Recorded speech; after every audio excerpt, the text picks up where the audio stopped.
G'day. Thanks for joining us here on the Grey Man Podcast. I'm your host, Harley Fox.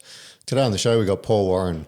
You might have heard of Paul from his book called The Fighter, or from the Fred Smith song called The Dust of Erasgan. If you haven't, I suggest you go check both those things out.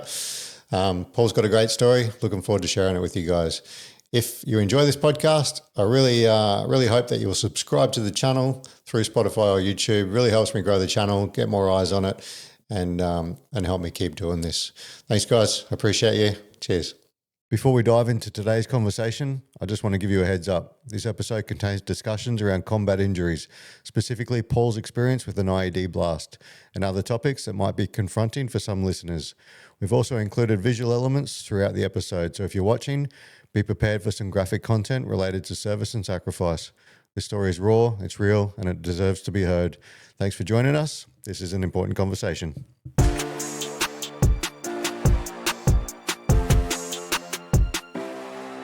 Paul, thanks for being here. How are you, mate? Yeah, good. Good to see you. Yeah, you too. Thanks for having me. Yeah, no worries. I've just finished reading your book, The Fighter. It was a good read.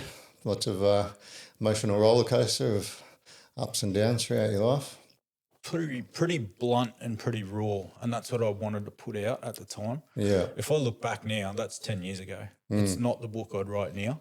Yeah. But it was driven by catching up with mates at funerals. I think you had to be open and honest about mental health, and we have come a long way, but still a long way to go.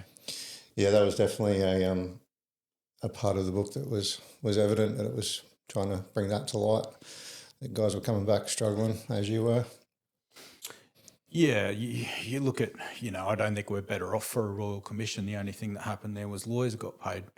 Did they really tell us anything we didn't know? No, it was pretty fucking sad that years of fucking court cases and come out with, treat the boys better, fucking get more fit, do more things.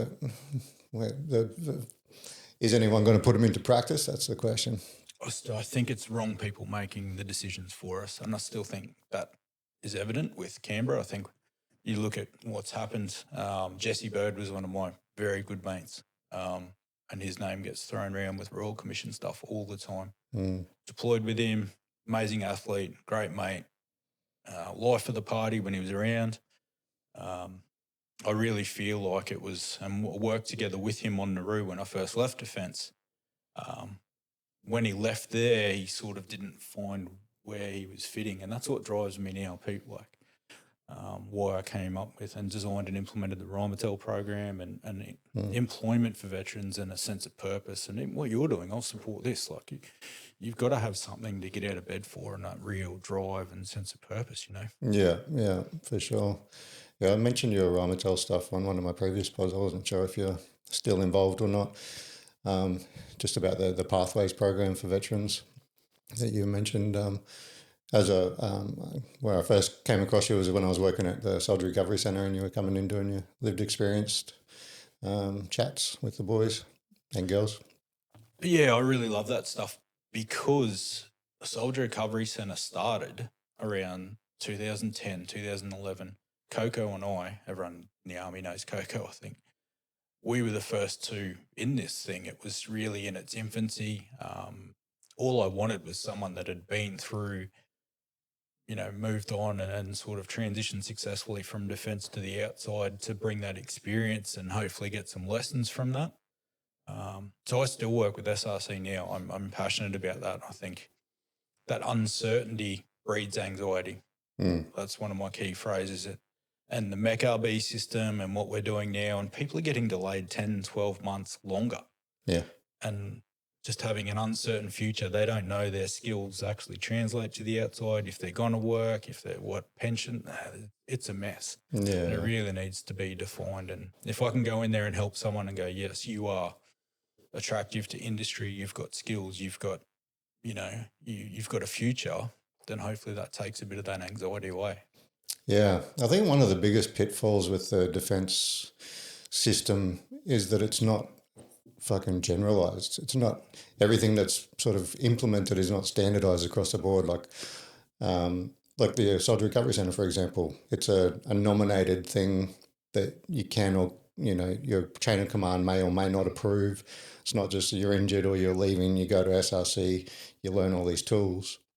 It's like, can I go to SRC? No, we need you here fucking making coffee or whatever it might be. Like there are a lot of amazing programs, but some people have never even heard of them.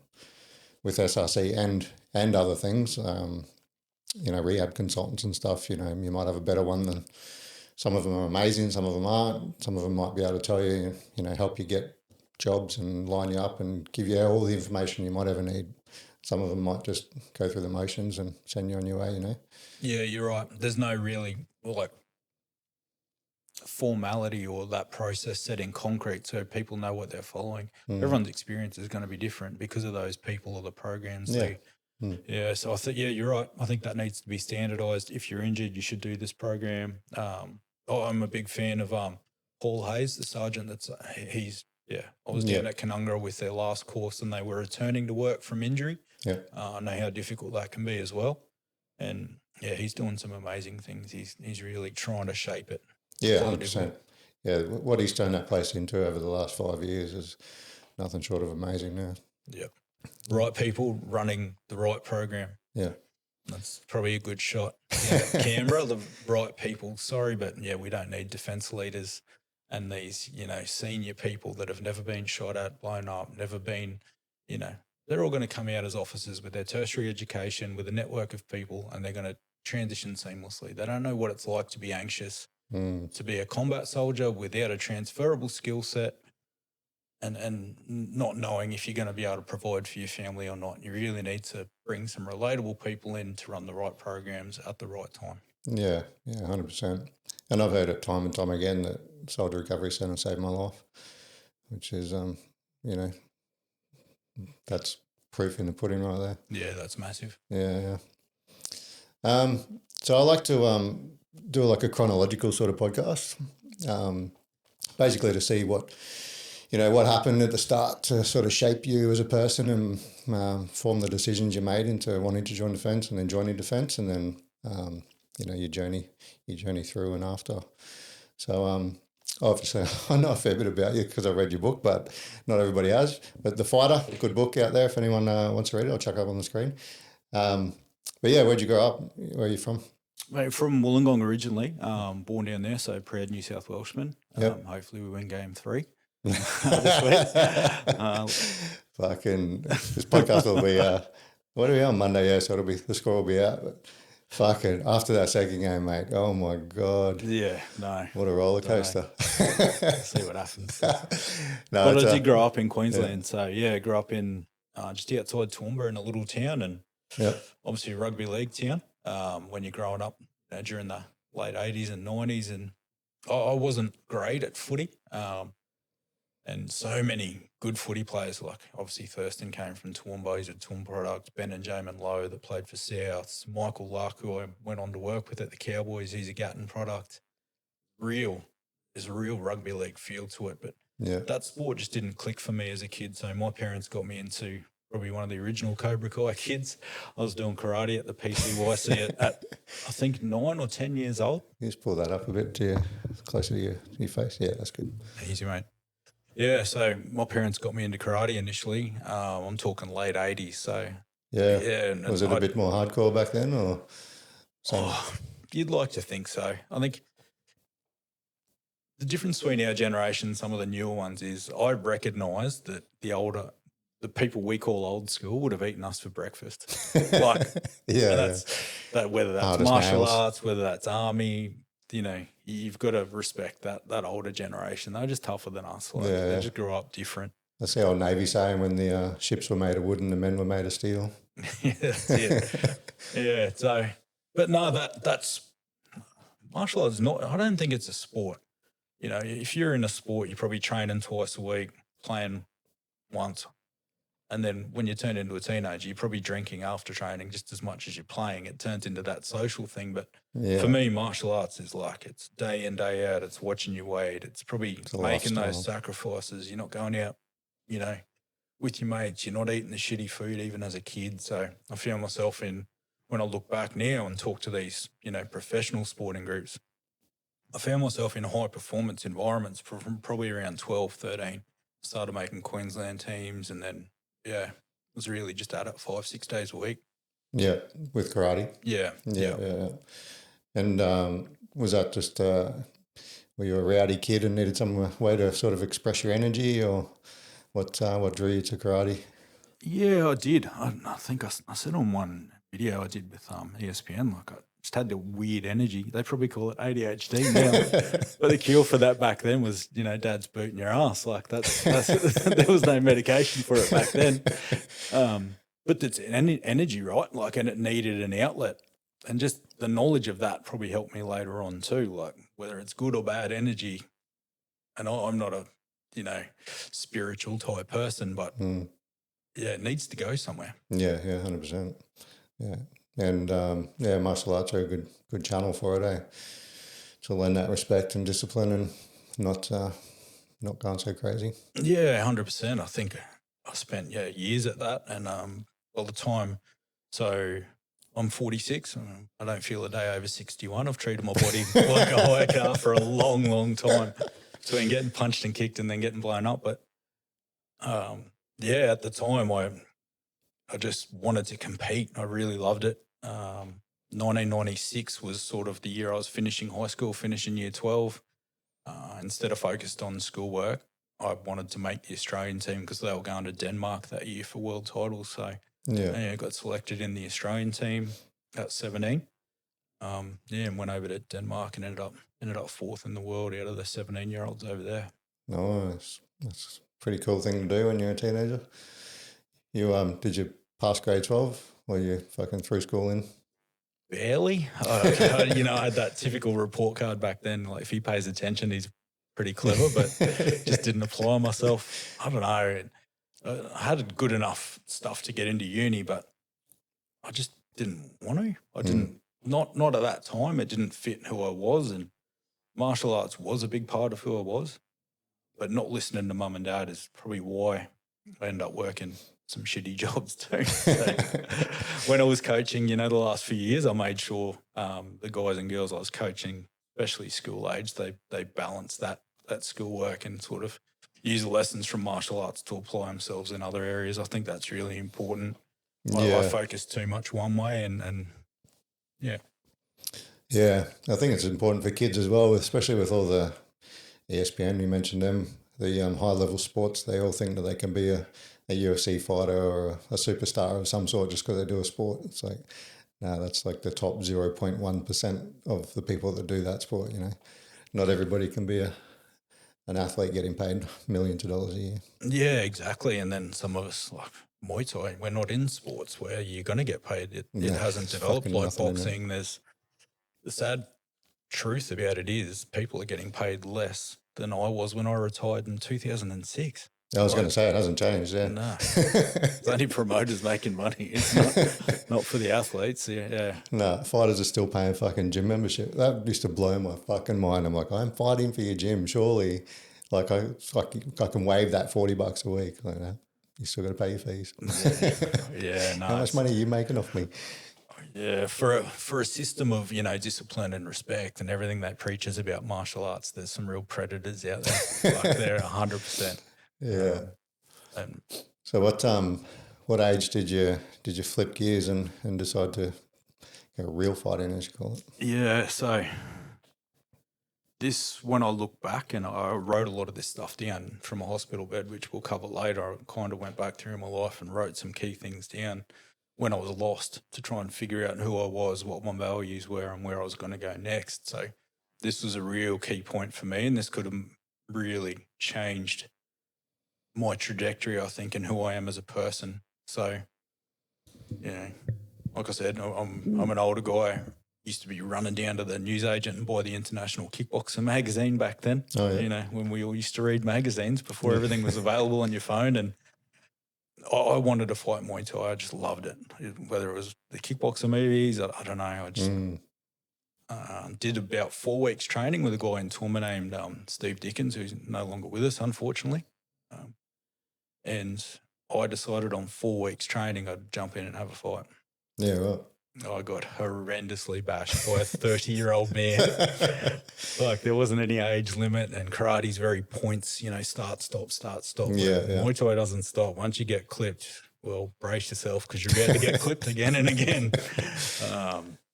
Was that you knew that was coming though, right? It just felt a bit overwhelming when it happened in real life. Yeah, I think so.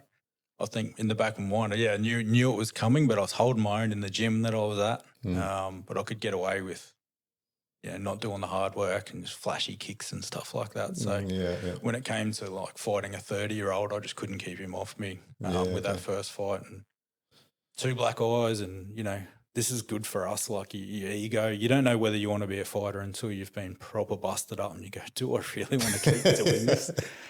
2 black eyes, and your parents trying to talk you into baseball or tennis or any other career that didn't see you getting beaten up. And we didn't even know about CTE back then. So, it's what I wanted to do though. I don't know. There was something that went, I do want to be good at this. Maybe it was a challenge thing. Like, I'm not good at this now, but I want to be good at this. Scott Bannon, who's an Aussie and then he was an Aussie professional champion at the time. He reffed my first fight. I looked up to him, and I still regard him as, he's a counsellor now. He's doing some really good things. Oh, nice. He reffed my first fight, and I was like, it was really embarrassing sort of looking back, and he was someone I'd go and watch fight. You had those, a lot of big name guys back then. They sort of call it the golden era through Queensland, but you could go and watch Scotty Bannon, Wayne Parr. I sparred with Nathan Corbett a few times, Preacher that you talk about. All these real big names are in the sport. Nuggets Gym was sort of flying. Strike Force was still doing their thing. Yeah, it was a cool sort of era to be involved in Muay Thai as well. It was, yeah. It was. You didn't realise it at the time, but it was amazing, yeah. All the evolution shows and Daddy Cool coming out dancing and Shaggy telling people up. Yeah, that's it. I was one of them. But that's the sport too, right? Like, I really do pay attention, even now Nugget's not so hands-on. The stuff he says about the sport, it hasn't evolved from then. I don't think it has. No. Like, there's more shows now, there's more fighters, there's probably more junior pathways, and the juniors, have more talent and more opportunities to compete. I've been doing some commentary in the last 12 months as well since I've finished coaching. I get to see that, and from a junior perspective, yes, we're producing better juniors, but back then, there was probably 12 fights on a card.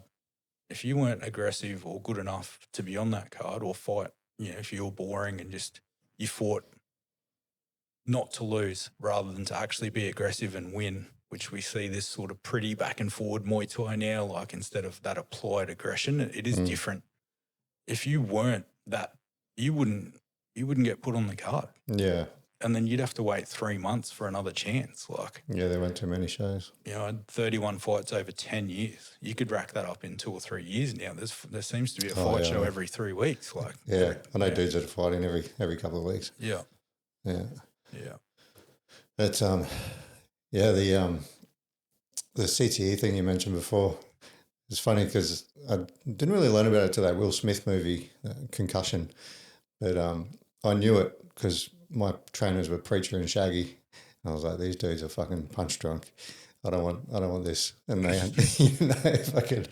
you're not getting any money to fight, and you look at what happens when you have too many. You're like, this isn't the life for me. It is hard when you see the guys, whether it's boxing, whether it's Muay Thai, that their identity's so wrapped up in combat sports, they don't know when to walk away. Obviously been around both of those guys. I think the first time I saw Bruce, he won his 3rd fight in like 10 days or something. Like, he was a teenager, and he was this is through the 90s. Just I don't know, a bit of a prodigy sort of kid, and then obviously went on to fight Shaggy, and Evolution was it. Like, either the big Boonshoe Cups where Wayne Parr and Corbett were sort of headlining, or Evolution, and you didn't nominate for those shows. You couldn't just nominate. And no, you had to be the goods. Yeah, you had to entertaining be fights. Invited to that. Yeah, I remember Nugget. Funny you say how much of a mentor he was. Nothing against the guy. I've never met him, but when I wanted to start Muay Thai in the early 2000s, I called around to find a gym, and Nuggets was the closest. And I got Nugget on the phone, and he was so fucking rude. And I was like, fuck this dude, fuck this gym. I went over to Shaggy's gym instead. I can see that. I can see that. I can see, yeah.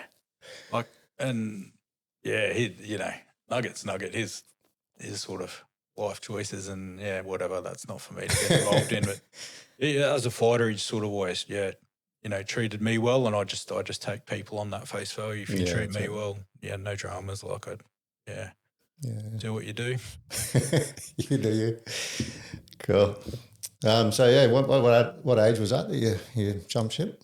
So that was 17. Oh, so right after you got the thing over in where was it? The Dutch title or something? Yeah, in Denmark. So over there, which when you come from Toowoomba, that's an eye-opening experience. Like over in Denmark. You go to Denmark and you get a bit loose. And literally the first time I'd even touched alcohol, these older guys just fed me full of JD on the plane, and it was horrendous. Like on the way, like you do not want to be on a long haul flight, international flight, as a teenager. Like when they're just feeding you Jack Daniels. Like, whoa, that was rough. But I'm thankful for that Muay Thai fight. Like I could have easily quit then, and I say this on the podcast I have done. I should have been one and done. That should have been enough for me to go, you're not good at this. Like move away. But that I would have forfeited who I am now, I think. Like sticking at it, going to Thailand, once again having your ego tested when this is not Thailand now where you pay your 1,000 baht and do your PT and just book in a private session. Like, as a white person or a Farang, you'd walk into a gym and they'd just be like, you train with the kids in the corner, and once you're there for a few days, then you might hit pads. Like totally different environment. Then thankful for that. It's what fighting is. It tests your ego, and yeah, definitely. So you finished school, started Muay Thai, and then you were working in an abattoir, doing what you needed to do to get by. Stayed out of the country town in Toowoomba there.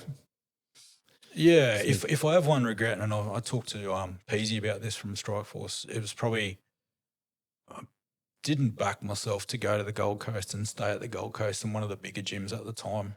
I really should have backed myself to have a move to the coast and be at a Boonshaw or a Strikeforce. I was actually down there, trained at Boonshaw for a couple of weeks when Wayne Parr was getting ready for one of the King's birthday big shows in Thailand, 120,000 people, and it's an eye-opening experience when you're a young fighter to have people like that in the gym. And that gym at the time, Paul Briggs was coming back into boxing.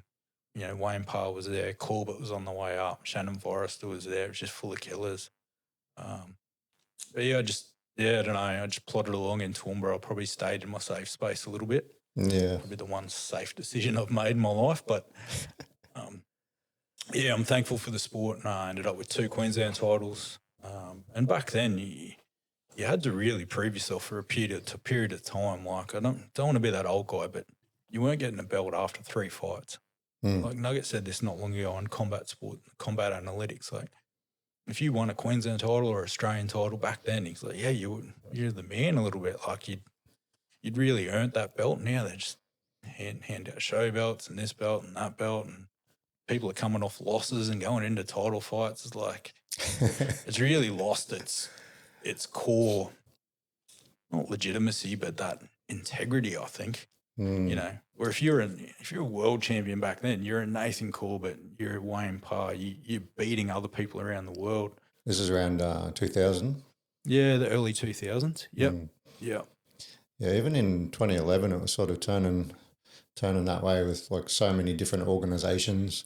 What I found funny is like you could be the Queensland champ in Brisbane and there's another Queensland champ in the same weight division in fucking Gympie and another one in Cairns, and you've never fought each other. No, it was crazy. I did like it back then because there was just, I don't know, it was the ratings in the back of International Kickboxer, and you were looking at who's in the top 10 and who you wanted to fight and who could potentially be next. And promoters were trying to make those matches, and fighters weren't protecting that 0 on their record. They wanted to,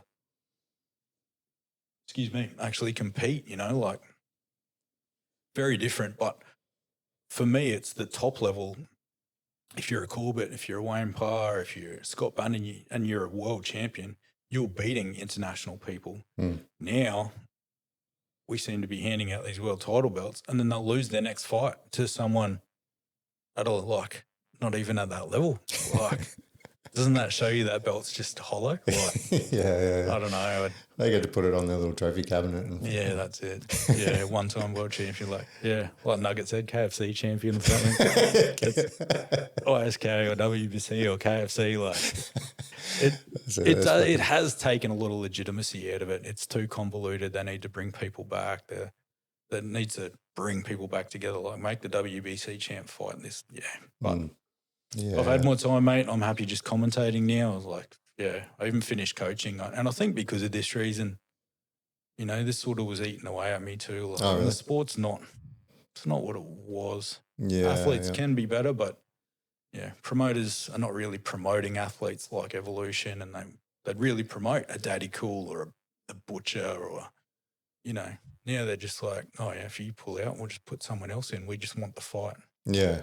Yeah. Because the fight brings the There's cash. a lot of talent now. It's just that, obviously it's become so flooded and convoluted, as you say, that it's just title after title and fucking it's lost all its sort of meaning, I guess. Yeah, Josh King's the only one I really pay attention to now.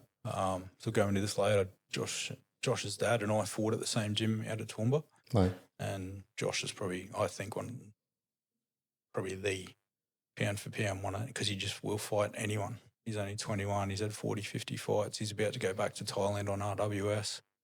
Nice. And he was coming into hospital to visit me when he was a kid, so he's like family to me. So, close to him, and I pay attention to him, and that's about it. Nice. You're working out that voodoo combat for a bit, weren't you? Yeah, I was, yeah. Yeah, a mate of mine that we did IETs with in the army, and he wanted to start that. Obviously. SOCOM medic? He did some of that stuff, so... but didn't have the fight experience, didn't know how the game worked. I think bringing me back in gave him a bit of legitimacy with promoters and just people in the sport. Kind of thankful, mate. I'd been away from the game a long, long time, and then you still walk in and you've still got good relationships. Like, there's something satisfying about that. People still respect who you are and what you did. Yeah, nice. And I do appreciate that, there's some good junior talent there, but I think I was just frustrated with the sport in general, and I was banging myself up, and I'm like, I'm getting old. Time to just sit and do some commentary on other people fighting and not hold pads and getting punched. Yeah. Yeah, that's it. It's like it's got to come to an end at some stage or another. It's just if it happens sooner than we kind of plan for it to, it's a hard pill to swallow, I guess. Yeah, for sure. Yeah. It's funny, you were saying before about you should have been one and done because you got belted. I lost my first fight as well. I was just fucking so nervous. I did all right. We went to a decision and fucking it was close. But I was just like, fucking felt like I was fighting underwater because of the adrenaline and stuff. And I was like, I've got to go back and do it again because I can't not win a fight. So I kept going. But I had mates in the gym that had 3 losses, 7 losses. One dude had 10 losses, like the first 10 fights were a loss. And I was like, at what point do you be like, maybe this isn't for me? I fucking no way in the world I could have got to 10. I was like, if I got to 3 or 4, I'd be like, obviously, I'm fucking shit at this. It's not for me. But that dude that actually had 10 losses, he went on to be like 25 and 10. Yeah, right. Something just clicked in the end for him. I couldn't have done that either. I made sure throughout my career I did not lose 3 in a row. I lost twice in a row, but didn't lose 3. Just come out like a demon, fucking. It's just different things, right? You just learn lessons, and I'm thankful for it looking back because this created me. I wasn't the 17, 18-year-old that joined defence that's created by the army. I already knew who I was like after 10 years of fighting, walking in there. I knew how to, like, the physical and emotional resilience as well, picking yourself back up. Sparring someone like Corbett, emotional resilience, like he creates so much anxiety. So much anxiety. I love him to bits, and he fucking, I would be scared out of my head. Yeah. I was often more scared sparring than I was my actual fights. I used to be more relaxed walking into the ring than I would be sparring some of the fucking animals at the gym. Even Shaggy fucking dropped me a few times. Yeah, yeah, I can see that. Yeah, but I don't know. The sport taught me a lot, and I'm very thankful for it. Even taking fights on late notice and cutting weight. Like I said, I had those 2 Queensland titles. I think I went unbeaten. Went to Thailand, had a good run, come back and knocked out 3 people in 8 weeks. Oh, fuck. So went on a bit of and then got a crack at the Aussie title. I fought a guy from the Sunny Coast for that, and they were all hard fights from back then, like, Sunny Coast Muay Thai with Joe Hilton, and it was Mad X back then, like Eli Madigan and that gym there. Like, I stopped that guy. I cut him with an elbow.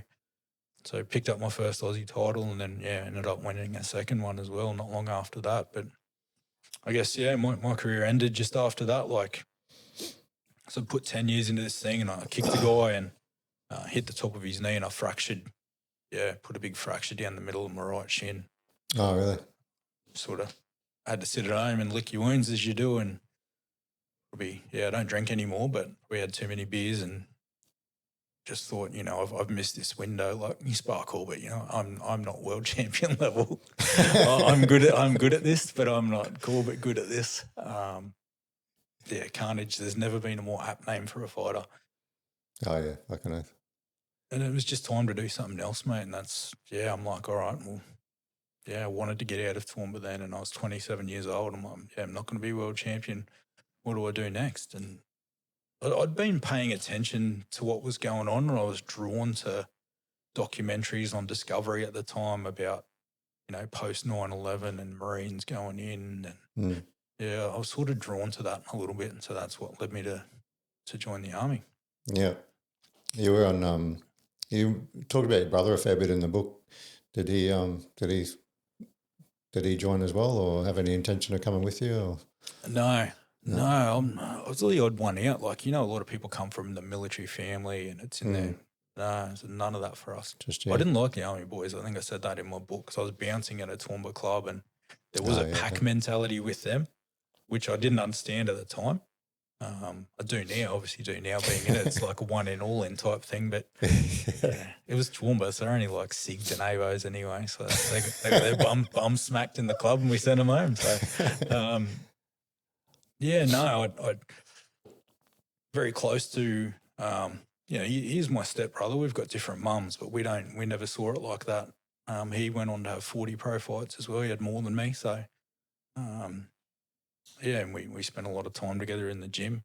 Yeah. Even just before I deployed, went home to Toowoomba to see his son who was just born. And then went like, let's get in the gym. We sparred a few rounds. That's what brothers do. Yeah. I saw that in the book. That was your last few rounds of sparring, which you were happy that it was with him. Yeah, for sure. Yeah. So you got drawn to the conflict, wanted to be part of it, and the getting over there and helping out and doing your part. And your infantry was the only thing on your mind? It was initially. I went to recruiting, and I was still reasonably fit from, I'd spent 10 years with like a fighter. So I'm fortunate for that, because it's a sport, as you know, that chews you up and spits you out pretty quickly. To have 10 years in it, when I look back, I'm like, that's a good run, yeah. Fair run. So they wanted to push me down that. I think they were just playing with that direct entry special forces pathway. But I knew from martial arts, I'm like, I don't know enough about this to jump in at this level. That was my mindset. I'm like, no, I don't know enough about navigation, and I'm an older guy. I'm not just a 17-year-old that goes, yeah, that sounds good. Like, had life experience. I'd been to Thailand. I was like, no, I'm good. I'll just, I want to go to a battalion. I passed like the fitness test for direct entry SF, but just wanted to go to a battalion, hopefully get a deployment experience. I'm a planner, and I had this all mapped out, and I'd be like, I'll do a deployment, and then I'll see how I go, and then I'll maybe look at 2 commando like selection, but life doesn't always work out the way you want it. Yeah. So you went to Kapuka. I saw in the book you said they're giving you shit about your warlord tattoo, I'm sure. Yeah, I literally didn't have anything else around it at the time. It was just that down my forearm. So it stood out. But I'm You get shit for 27. any stickers, any tough stickers, let alone one that says that. I'm 27, and I think the staff at the time they're like, oh fuck, here we go, like we'll wind this dude up a bit. Good mates with him now, but Jed Wheeler from 3RR, I knew who he was. He's a really good boxer, and we're good mates now. He would come up from the platoon downstairs just to give me shit because we kind of, just that fight community type thing. Yeah, so he'd come up and we'd be doing towel inspections and Haddon's like standing in the hallway like this, and it was really good actually. I think the first night one of the corporals goes to me, "Oh, would you fight me, tough guy?" I'm like, "If the money's right." He's like, "Wrong answer." Fuck off, mate. Like, I saw your cardio. I would have schooled you, mate. So you enjoyed it though? Going through? You do at that age because you can see what they're trying to achieve. Yeah. Whereas if you're 17, 18, your tail's between your legs and you're spinning, you're like, we're all going to get punished. Embrace it. Just, it's okay. You pick up on group punishments. It's going to happen this way. I don't know. You've just got more of an insight into why they're doing what they're doing. Yeah, it makes sense. Yeah. It does make a bit more sense. But I didn't mind it. Like, yeah. And then Singo straight up. Yeah. How'd that go? That was interesting as well. Being one of the older guys, Singo creates anxiety before you even get there. It's a bit like a fight when fighters get in their head. Like, I'm just like, I don't know. I'm good at taking one day at a time and just rolling with it. But the young guys are like, oh, how do you think I'll go? I'm like, don't even ask questions like that. Just turn up and just get it done. Yeah. But with that, in saying that, the young guy I shared a room with at Kapuka, I looked at him. He's like this young sort of 18, 19-year-old from Melbourne, and it's metrosexual sort of look about him back then. And mate, one of the best soldiers I ever worked with, like in all my career. Yeah, nice. He just sommed everything. He sommed Singo, he sommed recon, he sommed sniper course, he sommed sniper team leader as a lance jack, to where they had to promote him to corporal because you can't get paid as a sniper team leader as a lance jack. Like Brody Keating was a jet, an absolute gun. So you surround yourself, your group starts to get smaller and smaller, right, within defence because I don't know, I'm careful about who I let in my circle and who I spend time with. And you just want to be around people like that. You surround yourself with high performers. Yeah. Where everyone else was going out drinking on the weekends, we'd be doing extra pool sessions, extra running, extra, all that sort of stuff. Yeah, nice. Yeah, you pretty quickly sort out your tribe in those sort of environments, eh? Yeah. It's pretty clicky to a degree. I actually had a Melbourne metrosexual in my room as well. I won't tell you his name because he's in SF now, but he was a fucking gun. Yeah. And eventually. It's funny how those, appearances and your first thought can be a little bit deceptive. Like, yeah, the guys like that walk in, and some of them just click to military life really well. And then other guys you look at and they're just like, one guy put his hand up within 10 minutes of being in the hallway at Kapuka. And I'm like, you know what? I'm looking back, I'm like, you know what? Good on you, mate, for putting your hand up and saying this is not for me straight away. You acknowledge that. And then good for the staff for drawing that outcome out of him. Like, this is a time where we're all probably going to end up in the Middle East at some point, particularly if you go on combat corps. And, the staff did their job and he just, I kind of applaud it, mate.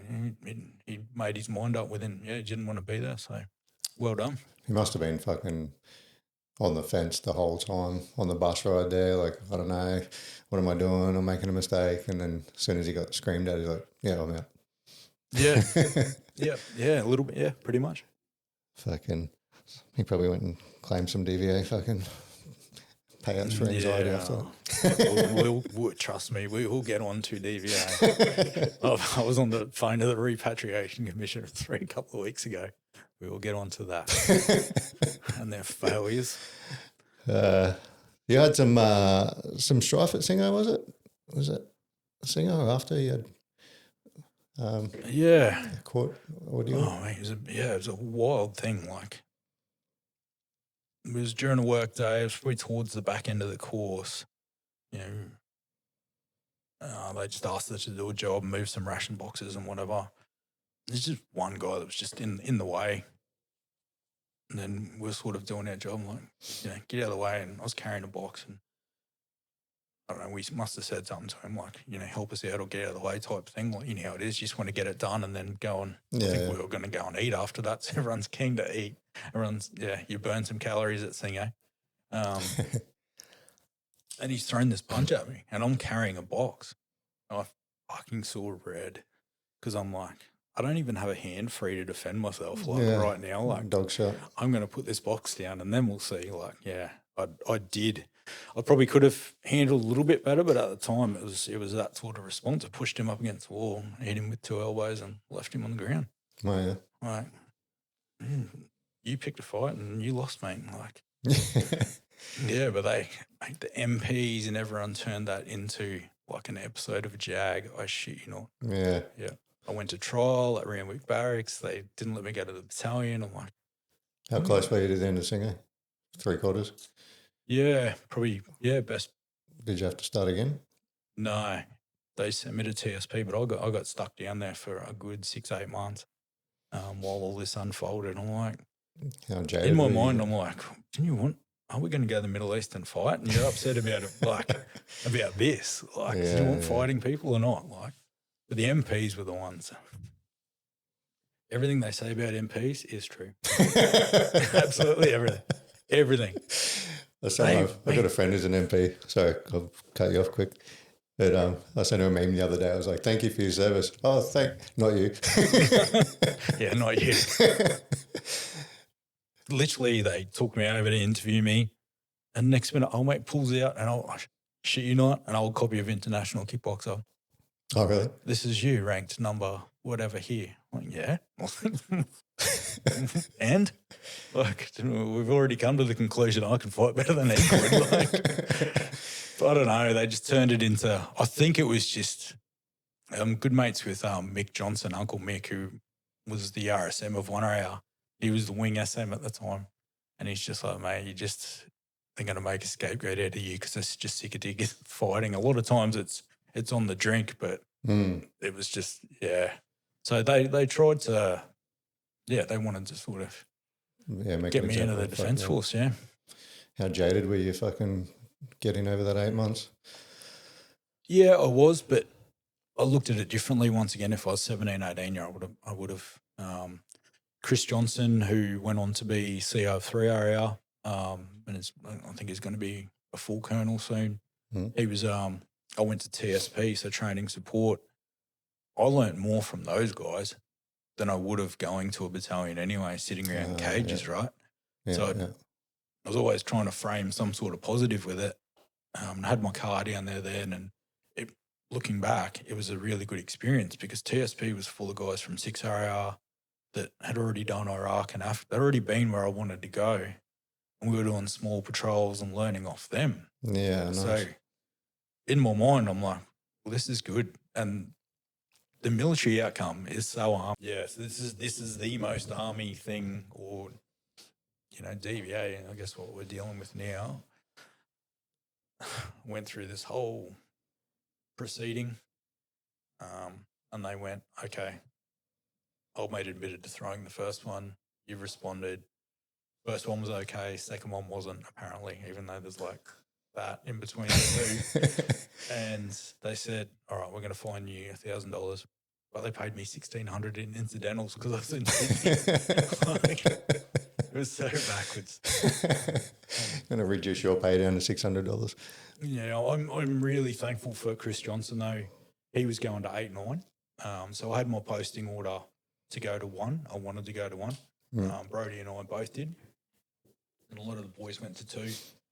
And, Chris Johnson stood up and went, I'm vouching for his character. This is someone I want to take on combat operations. And he stood up and said that. And he goes, I want to take him to 8-9 with me. But Scheme went, no, you're still going to 1. So, but I'm thankful for him. And, we're good mates even to this day. So, he went into bat for me pretty hard because I didn't give him any problems. I just put my head down and worked. Like, Yeah, nice. That's good. Yeah, pack your car up from Singo with whatever worldly possessions you've got in your trunk and drive to Townsville. How was it like walking in there a bit later than everybody else? Yeah, thankful for Brody once again because everyone was on rear details. This is like the back end of 2008. So they'd all gone home. Like, the battalion's pretty empty, as you know, when you're on rear details. Yeah. Just people doing guard and Ghost stuff. town, yeah. But I didn't want to. I was smart enough, and Brady's like, don't tell them. Like, you're there. You'll just get guard over Christmas. So he's like, here's my keys. Just go and, hang out in my room. Use my room. I'm in Melbourne. And then, and then just report in January. Don't go and see anyone. Ended up getting put on guard. So, yeah. But part of that was my mindset too. Like, I knew I was a bit older. I was 27, 28. Well, the time the battalion came back, I'm like, all right, I'm just going to run over Christmas. Didn't know anyone in Townsville really. I'm good with my own company. I don't need people around me all the time. So I'm like, I intend to lead, not follow. I'm not going to fall behind on my fitness when everyone comes back to work. Yeah. So I just spent that time literally running. Yeah, nice. Keep you busy. Yeah. Has no one ever pulled you up for fucking hiding in your room for... Didn't know where it was. That's hilarious. I had no idea. I remember a dude got posted into 6RAR fucking last year, and he got in and fucking they were in the middle of something one day, and the corporal's like, "Oh, just go to your room. We'll call you if we need anything. If we need you for anything." And he was like, he took that as like, they'll let me know when they need me. So he stayed in his room for a month because no one fucking ever called him. And eventually someone was like, "Where's this fucking dude?" We're the kings at hiding. Yeah, you wait to hear some of the deployment stuff. I didn't even know we were in country for the first 3 days. So you got in January, did your job, training up for, did you know you were getting deployed straight up or? No, we knew MRTF2 was going to leave around June. Talking to Brody, they'd done a lot of lead-up training. They'd been to Germany. They'd done 12 months in this lead-up training and done all this stuff. And the RSM comes out and like, they're all strutting around in their desert cams. That made no fucking sense in Afghan anyway. These bright white cams in the green zone. Yeah, cool. I don't know if they did any research into that at all, where we were actually going. You look like a white ball on a pool table. But yeah, the RSM's like, oh, we've picked our A team and you're the B team and better luck next year. But I don't know. Once again, it's just that mindset, like keep focused, keep your head down, keep working. It'll show because I was a lot older than the other guys too. Like, yeah, I got littered by, who you get littered by? People with no respect themselves normally. Like they come up to a new person in the battalion. I just looked at this skinny kid and I'm like, you better get your dad on the phone. I said, because if I'm going to fight someone, I want to fucking challenge me. He's just like, leave me alone. I'm not the guy. Like, don't bring this to me. Yeah. And they are that person. The ones that normally come up and they don't have too much respect themselves if they're trying to heap it on you straight away. Yeah. It is interesting being that older guy, but I been told we weren't getting deployed. I'm like, all right, the next best thing is Dog Cup. So Duke of Gloucester Cup, where all the battalions compete. I'm like, cool. I'll get to focus on my skills. Really good section commander at the time. He's finished with the SAS now, so I can actually talk about him. But yeah, Jason Walsh and angry man, but I love him to death. And he was one of those old school dudes. Like as soon as you earned his respect and he would drive you hard until you got it, then he'd back off and leave you alone. He just had a standard and he wouldn't drop it for people around him. And Nice. That's what made him, that's what got him over west. So I had him and literally we're in this dog squad, dog cup squad, and get called into a CSM's office. And Barack Obama was the president at the time in 2009, and he was just decided to commit more numbers to it. And literally they said, you guys are going in a couple of weeks. Did you do the Dog Cup? No. So the whole squad, and but they broke us up. It was it's not how I would do it. When you look at some of the senior leadership and stuff now, I'm kind of not surprised either. It was clunky. Everyone outside the army pictures this finely tuned machine that's, it's not like that. We've got leaders that push guys into situations and then throw them under the bus. That's why, they're doing bravery and betrayal as a documentary. Like when you look back with hindsight at the leadership at the senior level, it's sadly lacking. Like I wouldn't follow half of them, through a daycare. I wouldn't patrol through a daycare with them, mate. Like if you're a major general and you're talking about PTSD and stuff, like just spare me, please. Yeah, unless you've seen your mates killed and been shot at and blown up. Yeah, don't need to hear it. But it's funny the perception of the military versus the reality of it. Eh? Yeah, I've always said, fucking, when you're at work doing dumb shit with fucking dumb people, you're like, if only fucking people knew what we know once the curtains pull back about the inner workings of the military and how fucking disorganised everything is. Yeah, how clunky it was. So they took a few of us out of that Dog Cup squad, flew us over. I'm in Juice and one of my mates who's in Melbourne now. He's a bit of a jet too. They put him on a sniper course as someone pretty new, and he passed to the battalions. He was a bit of a gun as well. We're in Kuwait. We were going through Kuwait, not Dubai then, 2009, and we still didn't know what section we were going into. That's how clunky it was. Like the two of us were walking around, and some people thought we were engineers. I'm like, you think what you want? We'll just cruise around. And, we found ourselves in country, and they put us in these like huts in TK, and still didn't know what section we belonged to or anything like that. But we were fortunate. We landed in a quality team. Nice. So a lot of the guys, one of the guys, Sammy Fole, was a good mate of mine. He was the land 2IC. He'd done selection. He really well respected in the unit, all over his stuff. A lot of the guys were recon qual, like James Thorne, and then Ben Renato was recon qual as well. And he was driving in Bushy. So that section that we ended up in, once again, they rode us pretty hard until they realised we could do our jobs and knew our stuff, just get the basics right. Yeah. And then they were good with us. So we became like the CO's TAC party. So cool. we were all over Afghan and all over the AO with the CO. So we got to see plenty of it. Yeah, cool. What you said the first 3 days you were hiding, is that what you're talking about? No one knew you were there for? No idea. So I'm in country before Brody, who's done this 12 months lead up training, and I'm in country before him. That I've only been at the battalion a couple of months. Yeah. It was just so messy, mate. It's not. It's as even in the army know, it's not this smooth thing you want it to be from the outside. It's definitely not. But you roll with it. There's accountability with that. I chose to join the army and I chose to be deployed. So I need to deal with the consequences too, and they're choices I make. Yeah, nice.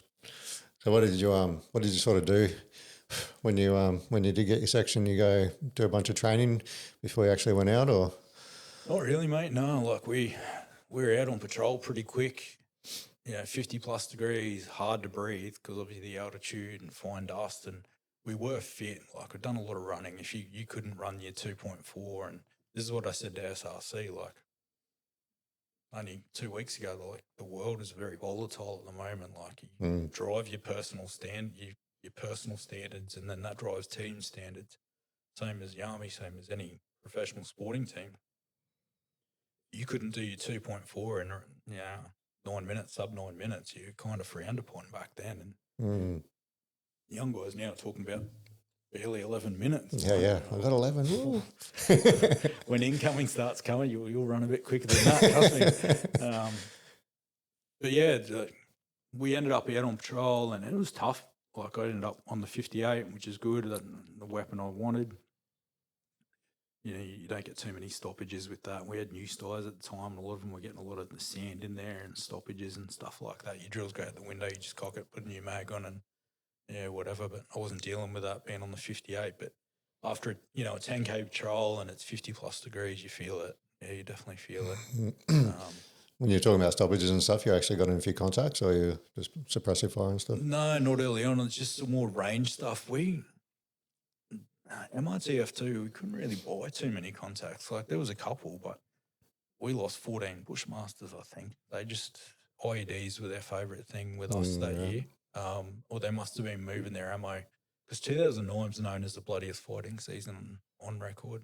I think they were busy in Helmand and around the Sangan Valley and stuff like that. So Okay.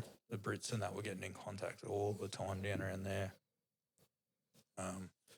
We knew what our biggest threat was. We were at the back end of our very first patrol, and there was a Hilux going along the road, a civvy one, and then, we all heard it from miles away.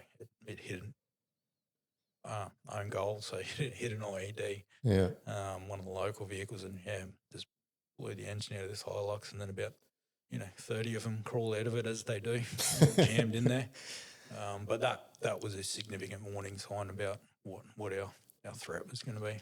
When are they laying these IEDs fucking under the cover of darkness and then just scooting off fucking so you don't find them? I think so. It's pretty hard to tell. Obviously, you only get, vision of the space during your patrol. So a lot of them had been in the ground for long periods of time, whether they'd been laid recently or whether, and including the one we came across, locals clearly didn't know it was there. So because they roll around. Been in the ground for a while.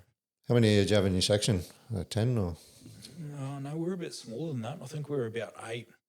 So got to see a lot of the AO. Pete Connolly was a CO at the time. He wanted to see a fair bit of the ground, so it was good for us. I think you could tell we were a bit antsy, and one of the other platoons wasn't far away, and they were going in to do a cordon and search for the IED. This bloke that was building or wiring up these IEDs or improvised explosive device. I hate the term roadside bomb that the media uses, because there's no roads. Very few, especially where we were operating. It's like, for those that aren't from the military who listen to the podcast, it's like going back into biblical times. There's mud houses, just water running through aqueducts. It's like going back into Jesus times. It's a bit on the outskirts of the Roman Empire sort of stuff. Yeah, feels like that. It's such a desolate place, with high mountains and stuff around you, and it's a bit daunting, because you look around and it's very easy to be surrounded and have people fire down on you because of the terrain. But where they live, where the water sort of runs through the valley, it's pretty green, and there's something I don't know. It was pretty peaceful, pretty simple, I guess, that sort of old way of life, just mud huts and houses and So what about the how long were you in country before the incident? 5-6 weeks. Okay. Yeah, so really early on. And you just want to get into it. It sounds weird, but this is where I sort of draw the line between these sport and battle comparisons. Did a speaking job, and Gordon tells us, he's always like, Origin, we're going to battle. I'm like, so you know what time it's going to start, how long it's going to go for. You've got a referee in the middle protecting you, and you're going to be in your nice soft hotel bed afterwards. Not battle, mate. Not battle. Stop. Not battle. The anxiety of it is you don't know when it's going to start, who's enemy, who's friendly, how long it's going to go for. You talk to someone like Justin Huggett, who deployed with the Brits. They went out on patrol, and 3 days later they were into it for 3 days. They got ambushed by a couple of hundred people. They were kicking ammo liners out of choppers. That's the anxiety. You're like, when is it going to start? When is it going to stop? So, Pete Connolly added us to this mission. We're going to support another platoon. Our job was going to be relatively simple. I think he just wanted to have us involved and keep us sort of moving. Go and join them. We patrolled in about midnight, so not the nicest with a 58, and back then there wasn't too much depth perception with your MVG, so I spent half of that patrol with the 58 sliding on my ass down hills and stuff like that, and the loose rocks, and got in just before first light, and I was lying down on an aqueduct, just on sort of the berm of an aqueduct, but engineers had been through that area, other people had sort of walked through. It was crazy coincidence. So you're sitting up there just pretty chill, thinking it's all pretty For low nearly key. 2 hours, yeah, birds are chirping and like when everything's sort of flowing with the cordon and surge, they're just getting them out. You know, at first light, which is what you want to do. You want to catch them off guard a little bit. Locals were sort of sitting near us when they were sort of moving them, and I'd been there for nearly 2 hours. Like Ben was maybe 4 or 5 meters away. I'd got up, been for a piss and stuff like that. No one lies perfectly still in that sort of heat and rocky ground for like 2 hours behind a 58. Yeah, It was, yeah, it didn't seem to be anything to fear at all, especially considering engineers had been through, like mineswept, and people had been through that same path. I've moved my foot and just activated an anti-personnel mine. Just been launched up into the air. Everything turned bad real quick. Do you have any actual memory of it? Yeah, the whole lot. Really? Yeah. Didn't knock you out at all? No, good chin. CTE coming for sure. Alzheimer's and everything else that if I hadn't been beaten around enough, then I got my brain rattled. But I remember everything, mate. Yeah, right. Absolutely everything. Yeah, I was wondering if it was recollection of others that you had or your own. Nah, yeah. Talking about it, you can picture it, but I'm comfortable with that now. Like, probably wasn't early on, but I think, yeah, it is what it is. It launched up into the air, and I'm like, it's amazing how your brain works. Because I'm like, locals sitting there, it wasn't a suicide bomber. Like, we've been RPG'd from a feature. Like, that was my first thought, that some like, where's it come from? Sense, yeah. Hit the ground hard, dust and everywhere, and high pitch ringing in my right ear. And all right, well, crawl a little bit. And I thought I'd crawl back to where Ben is, and couldn't crawl very well. Looked down and just gone. Like the photo I sent you, it was just no idea where my boot angle. Yeah, and it's funny how your brain works, right? Like, I didn't feel that pain instantly. I'm just like in the air going, what's going on? Yeah. This is going to happen. This is, have we been RPG'd? What's going on? Crawl a little bit. Oh, shit. Seen that. Rolled over, and I reckon it's still 10, 15 seconds. And then train comes. Pain train comes like around the corner and hits you hard. I'll never have a 10 out of 10 pain experience ever again. I'm not. Knock on wood, it'd have to be something pretty severe. Yeah, fuck. I know, obviously. Yeah, it's something not many of us could imagine. Was the secondary instantaneous, or was it a couple of seconds later? I don't remember the secondary, so I think I'm probably in the air, if that makes sense. I remember coming down hard on my right elbow.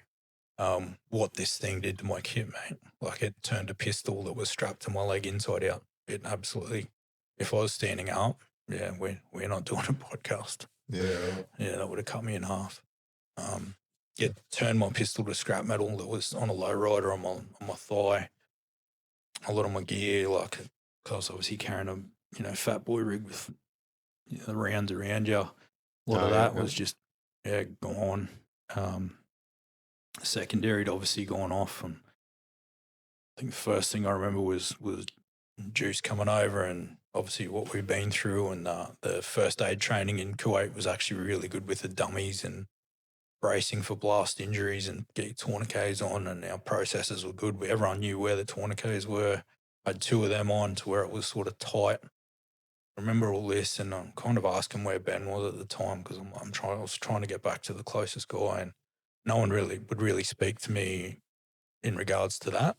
So I think I knew after asking a couple of times, and no one really talking about it. So yeah, Jackie DeGelder was there as well as a medic. So Paul DeGelder got bitten by a shark in Sydney Harbour. Oh, yeah. Yeah, small world. His sister kept me alive. And now we get our prosthetics done by the same guy. What was his accident before or after yours? Same year, just before mine. Yeah, right. Yep. Fuck. So 3 of us, they hadn't seen blast injuries, probably maybe Michael Lydiard.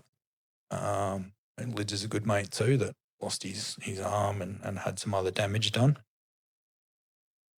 Maybe a year or 2 earlier, but really outside of those, and Damien Tomlinson who happened just before we left. He was with 2 Commando, drove over, lost was both both legs. legs, yeah. I'm good mates with Damo too.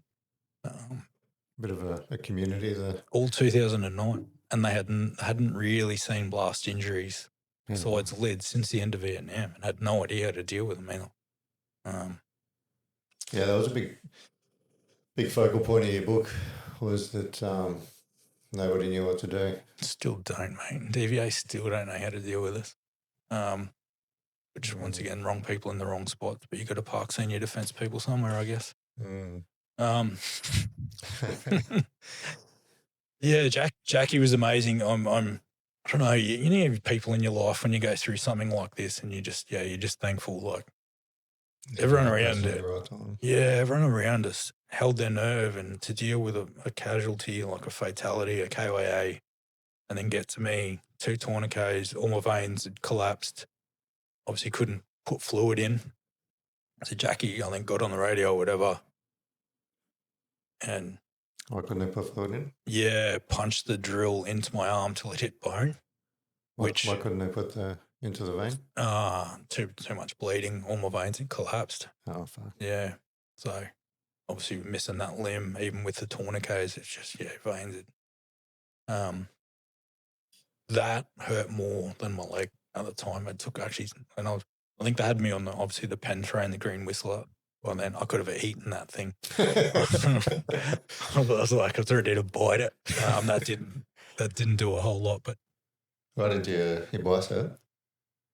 They punched it into my shoulder. I think I had 2 of them. They said by the time I got into surgery. And to drill through your arm into your bone. Yeah, until it hit the bone and then go into marrow. And that hurts. Yeah, that's something else. But yeah, they're doing all this, and concurrently, Richo was a SIG. And you're all this in the dirt. Yeah. At the spot. Yeah. Yeah, fuck. And a long way out, in the Belushi Valley, Richo's doing his 9-liner, they got a chopper to me in 16 minutes, mate. I'm incredibly thankful because 50-something degree day or pretty hot. Near the ends, when I felt the chopper sort of come in, I closed my eyes, I can picture it and almost feel it now, like it's still that vivid. This chopper just sort of screaming in. By the time that came, they were sort of slapping me a couple of times because I felt cold and I wanted to close my eyes. I was probably checking out. Yeah. Do you reckon that's a bit of a fucking hats off to how well our soldiers are trained, or 100%. Right people? Yeah. That's what I talked to SRC and stuff about. Like, no one invests in you like that. For all we bag defence, no organisation invests in your training and your capability like they do. You're doing scenarios again and again and again, not till you can get it right, but until you can't get it wrong, and it almost becomes instinctive. And that's what happened that day in a really complex environment. So a young kid got half his foot blown off and tried to leg it like this 10-year-old kid, and he was fragged across the chest. The boys had to contain him because what if there's other IEDs and he's just gone?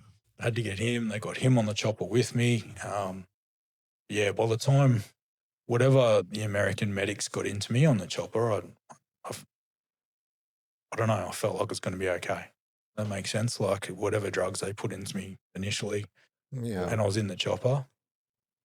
Yeah, but when you get loaded onto a chopper and you're on a stretcher or whatever, they got me in there. I can't remember. I just remember lying down. This thing took off so quick, like my guts were still on the ground while this thing was in the air. I'm about to throw up on myself as well. But yeah, no, I'm just thankful because it's a truly international team too, right? Like you've got American pilots putting themselves in danger to come in and get you, then get back to TK, and then it's Dutch surgeons in there. Like it's a truly international sort of piece that, yeah. And did the pain stop after you got the fucking drills into your arm? Yeah, I remember being still coherent when they took me into where the operating theatre was in TK. Remember Doc Challen, he was so well respected within the unit too. And I remember giving him a serve. I'm like, you're about to knock me out. And they just like sort of stuck a catheter in while I was still awake. I'm like, remember giving him a surf. I'm like, you're about to knock me out. Can't you wait? Like, you really want to jam that into me? Well, like, yeah, so I was still coherent. And whatever they obviously must have got more pain under. I don't know if your body just adapts in that. It wasn't like I was screaming in pain. It was just like, all right, this is what it is, deal with it. And then whatever drugs they'd put in me, I was, yeah. And then, yeah, sure goes black once they get you on the operating table. Yeah. And what the photo that we can flash up, at what stage was that? That's in TK when they first got me on the operating table. So Just before anything, any surgery? Yeah, before any surgery, that was the initial one, yeah. So that's what I saw when I looked down. Still had my knee, tib and fib splayed. No idea where my foot and ankle boot sort of went. Yeah. Did they ever find it? I think so. I think the boys did, yeah. Yeah. So then you went just hospital to hospital, from there to Germany. Oh, there was one more stop in between there, eh? Yeah, there was a few on the way. The worst thing, honestly, was coming out of that first surgery, and retrospectively, I found a bit of stuff out with the medics, and they're like, yeah, mate, we nearly lost you on the table. Your blood pressure just got too low, and, but that was a fairly extensive sort of surgery, that one. They said we were nearly done, and then where my pistol was in my leg, all that part of it still sort of fell away, like. Oh, yeah? Yeah, so there's a bit going on there. Have heaps of shrapnel in you? Yeah, I'm fortunate. Like, even now, it's probably weird. You go and get a massage when your body stiffens up, and I've just got these two big holes, but they've somehow missed my spine. Oh, yeah. So, yeah, on the way to when I was in Germany, my brother's a bit of a pussy when it comes to this stuff. You could probably see an inch into my back, and they're as round as a 50-cent piece. Yeah. And they've rolled me over, and he's just like gone a greeny colour. Yeah, but it is what it is. I think the hardest moment, honestly, and I'll never forget this. Emotional pain's a different sort of pain, and we talk about this with a lot of the boys. Like, we can get shot at, blown up, bash our bodies around, but the emotional pain's different. I know guys that can handle all that, but then you go through a relationship breakdown or a divorce and go through that emotional stuff. So we're not good at dealing. We're not equipped to deal with that. We go off the rails a bit. Yeah. Coming to NTK and having three people, like, you just sort of open your eyes and have three people like around your bed. It was a padre and someone else. Yeah. And then I'm like, all right, trying to come to and hopefully see Ben, and have them tell me, like, what had happened, that he'd been killed straight away, that a bit of shrapnel had hit him up under the helmet. Yeah, it was probably the toughest moment in my life. And then they, all right, you leave me alone now. They're just like staring at me like, I can't go anywhere. Like, give them some space. Yeah. Yeah. Yeah, so that was tough, and I remember sort of being in and out for a few days, and they brought me a phone and sort of let me call home and stuff like that, but no idea what I said. I was obviously pretty hooked up to morphine and everything else, and probably as you do after surgeries, you're nodding off, and I hear this voice, and I think they had MPs just outside the door or someone like that anyway, and I knew the voice, and it's like, you two fuckers are going to let me in there? I'm going to like knock your fucking heads together, and then I see Walshy walk around the corner, like the secco that I had, and he's just, what's going on? He's like, I told you should have stayed with me. Like, yeah, that was really good. I still remember that.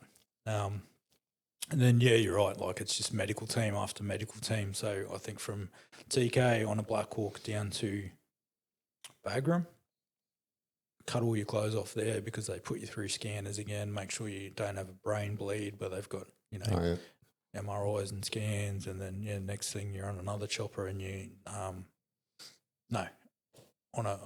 down to Kandahar, I think, the airfield, and you fly out to Germany from there. So they're on a stretcher, all bandaged up and everything? Yeah. Hats off to the medics, because I wasn't the only one there. They're like, some of those planes, not the Black Hawk, obviously, that does the individual transport, but when they sort of get you all together, there's an appendix that someone had There's another dude from Europe that was missing parts of his face from an airburst. There's like the medics are just up and down on this plane. Oh, yeah, because they're bringing everybody into the central position of transport them. Yeah, just so thankful for, the probably the thankless job that they do sometimes. They just, what do? They do one trip and then they go back and do another one. They don't get to see if someone survived, if they don't survive. So, if you did that job, I'm incredibly thankful. Yeah, they do say it's one of the toughest jobs with the most mental health afterwards. Yeah, for sure. I can see that. Yep. So you said your brother was there. At what stage did he get there? I put his name on the next of kin because I didn't want my mum or my stepmom to get that call. And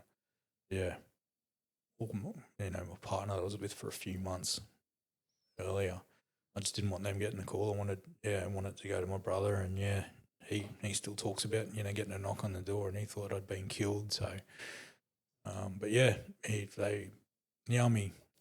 army's very good at getting boots on the ground really quickly. They got him his passport sorted, got him on a plane, and he was in Germany. So okay, it was good to see someone familiar when you'd been through all that. And then just over in Germany, that at Landstuhl, that hospital's massive. Like, they bring a bus out to the airfield, and that bus is just piled up with stretchers again too, taken in there. And the Americans are great. I think the governor of Nevada was there, so I should have asked him for UFC tickets, but I didn't. The Americans, what they're like. They do everything on a large scale, and I was going in for surgeries every second day to scrub the tissue because your biggest thing's infection. And then it becomes, all right, we need to, we're going to get you on a Qantas flight home back to Australia. So and then he brought you down here for the medical facilities at Enoggera. Yeah. So I wasn't sure how this Qantas thing was going to work, and the back of the plane seats, and they literally had me on a stretcher, sort of hung from the overhead baggage thing. Yeah, right. So like for 12 hours to Singapore, and then whatever, I'm like this, just looking at the baggage thing, and they had this little curtain around me, which just made everyone more curious. Like this Hannibal Lecter dude on this stretcher up there with a curtain around him. But they'd send they do some things really well. They'd send a nursing team out. Obviously, I'll just pain meds. Still got a drip and stuff, feeding morphine in. So people just coming and checking on me every few hours, and just thankful to be getting back to Australia. Yeah.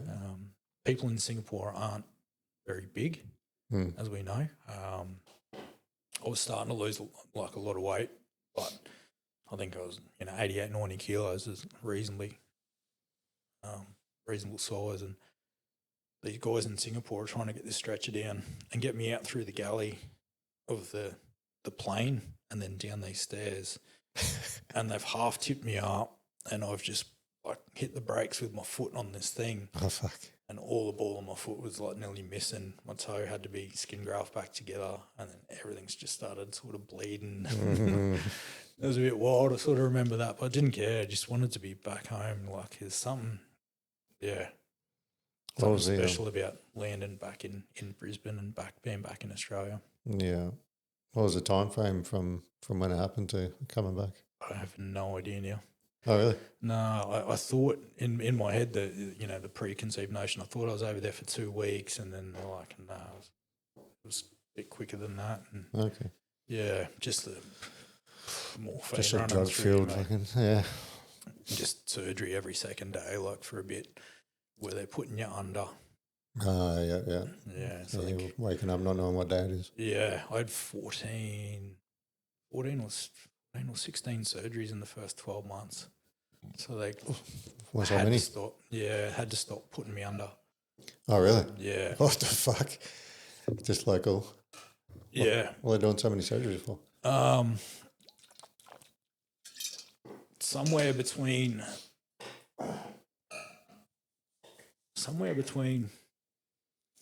TK and Bagram Airfield, they cut through my femur, so they decided my knee had to go. Yeah, because, and you look at that photo, there's like a small wound, but all the soft tissue behind it. Mm. My knee was never going to function again. Okay. And I didn't find all this out till 2015, mind you. Hey. Like I was asking defence like what was going on and what was happening. 6 years later. I was working on Nauru. I'd already left defence. Asked them, why I went from having a knee to an above knee, because there's a big difference in function. Yeah. Massive difference in function. And yeah, I was on Nauru and I got this random email from Leon, his name is, and he was a Dutch dude. And he's like, "Are these your surgery photos?" I'm like, "Yep, that's me." And just randomly in 2015, somehow I got my email, must have been from one of the other medics. And I'm like, hopefully I'm the first person you've sent them to, because I'm like, obviously Starker's on this bed. Couldn't even claim it was a cold day in Afghanistan. It was like 50 degrees, so it is what it is. Yeah, and he's sort of broke it down. Him and one of the other medics, Mark Deacon, that was in on it too. He's like, "Yeah, we nearly lost you that night and this happened." But this is the stuff that falls through the cracks with defence. Like, people want to know details on an incident like this when it happens. Mm. I'm like, I was 2015, 6 years later, I got all these photos. So you'd pretty much given up on the notion of just ever like, knowing. it is what it is. And yeah, but yeah, thankful for that. They sort of sent them through.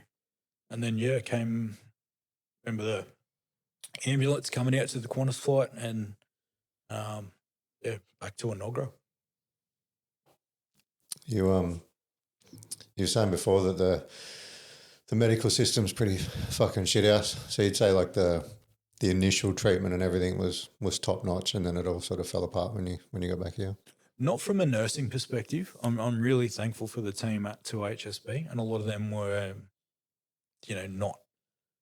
They were nursing contractors, they're civilians. Like, they really looked after us. They were amazing. But the overarching, like I said, Damien had been blown up. Paul had just lost his leg to a shark. Then Lids a year or two earlier. Like, they had no idea Was how Paul, to treat me. was he in as well? Zigelda? Mm. Yeah, so he was a clearance diver. So 4-metre bull shark attacked him in the harbour. I thought he was a surfer. Nah, grabbed his leg. He was doing a counter-terrorism exercise in the harbour. Fuck. Yeah. Yeah, right. Yeah.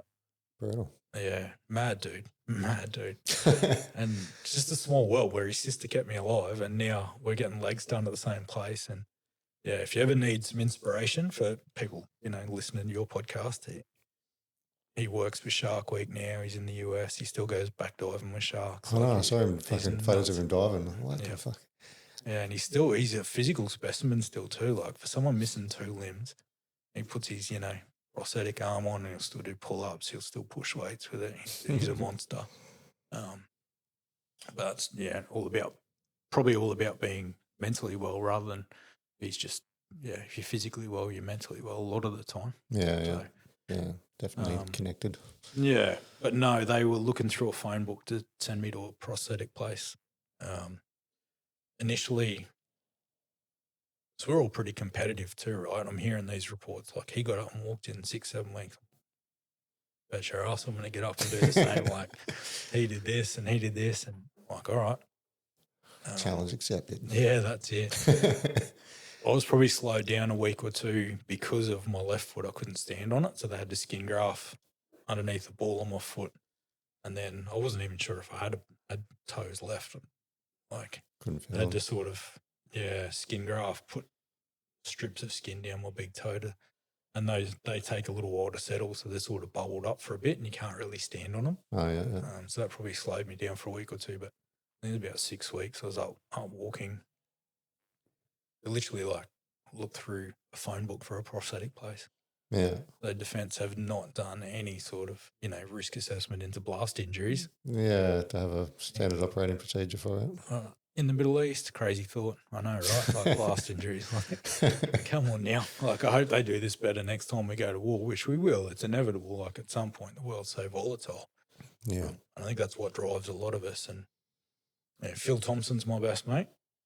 We deployed together, and he's in the federal parliament now. And I know he's passionate about this too. Like, we want to stop people going down this clunky path that we went down, and we want to refine it a bit, because it will happen again. Like, we should remember a lot of these lessons, yeah, nice. so we can get on top of it. But yeah, the first guy they sent me to, they're like, I don't know why, but I was in a wheelchair and they're like, I asked him about running and I wasn't even back up walking. And because of the damage from where the pistol was, he said, oh, mate, you're not going to run again. Like, he goes, let's get you walking. You got a lot of damage here. It's going to be hard for a leg to fit you. And I'm just like, I kind of got emotional. I don't know why running was such a big part of who you are as a fighter and what I used to clear my head. Like, yeah, definitely. I just go for a run, do 6Ks, I'm good. And yeah, I just went, you know what? I'm not going to work with you. I turned my wheelchair around and I'm like, no, I'm not working with that dude. I made the decision, like, you're not, I don't want people to tell me what I'm capable of. Yeah. And we, ended up finding a different prosthetic place and got walking. I walked for an hour and a half the first time, I think. Oh, wow. Where they're like most people on a femur that's been cut and a different socket system. Well, that's a fight thing too. I'm like, I bet, unless they're going to come up with a gecko gene, this is not coming back, and I better get used to this real quick. So it's a repetition. Like, yeah, didn't matter if it hurt, and I just take extra pain meds. Like, push through the pain. Yeah. It had to be about repetition. Like, this is a new life. Like, the quicker I could get used to it, the better it was going to be. Yeah.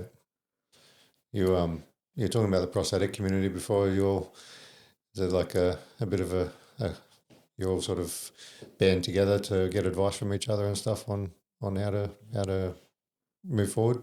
Yeah, for sure. I think we all talk, and there's probably only two or three people in this country I trust with wanting to touch my leg. The first guy, you don't know what you don't know, right? So even the first one I went to was this big heavy socket. I could probably only walk for 3 hours a day.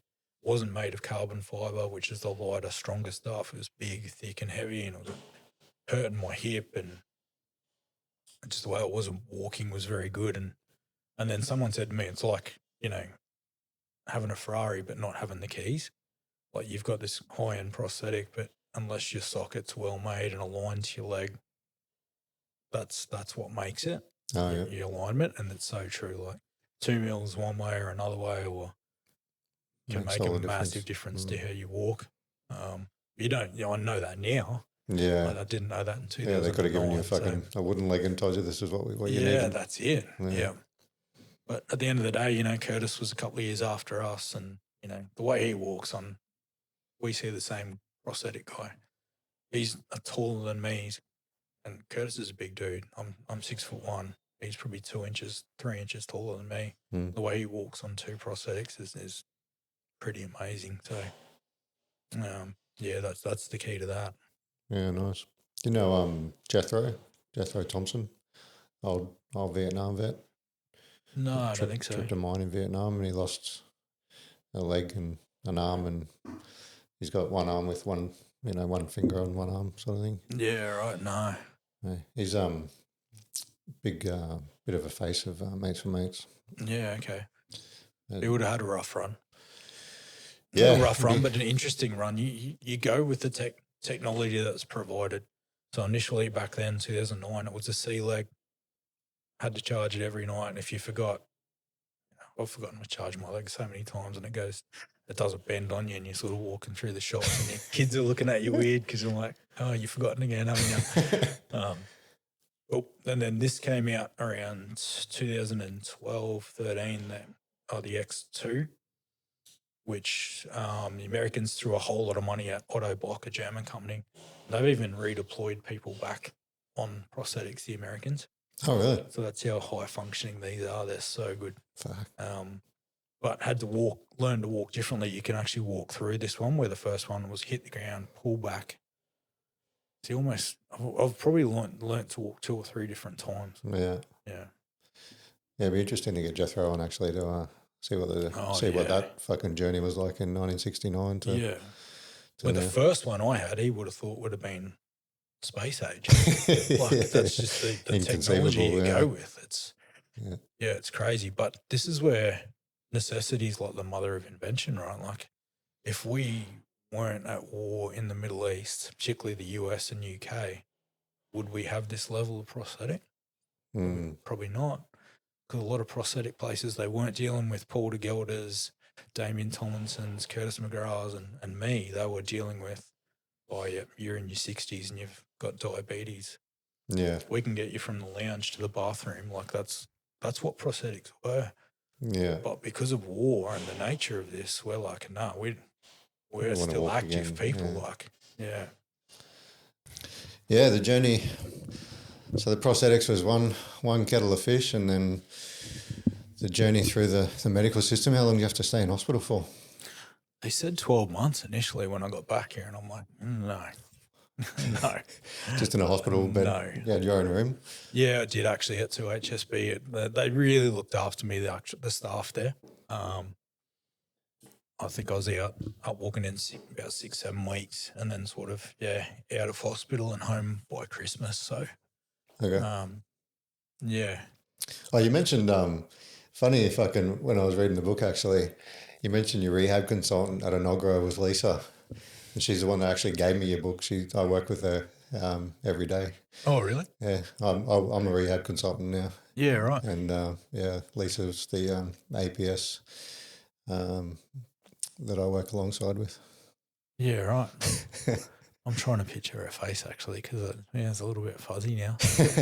Way back then, but yeah, I would have given him a hard time, I reckon.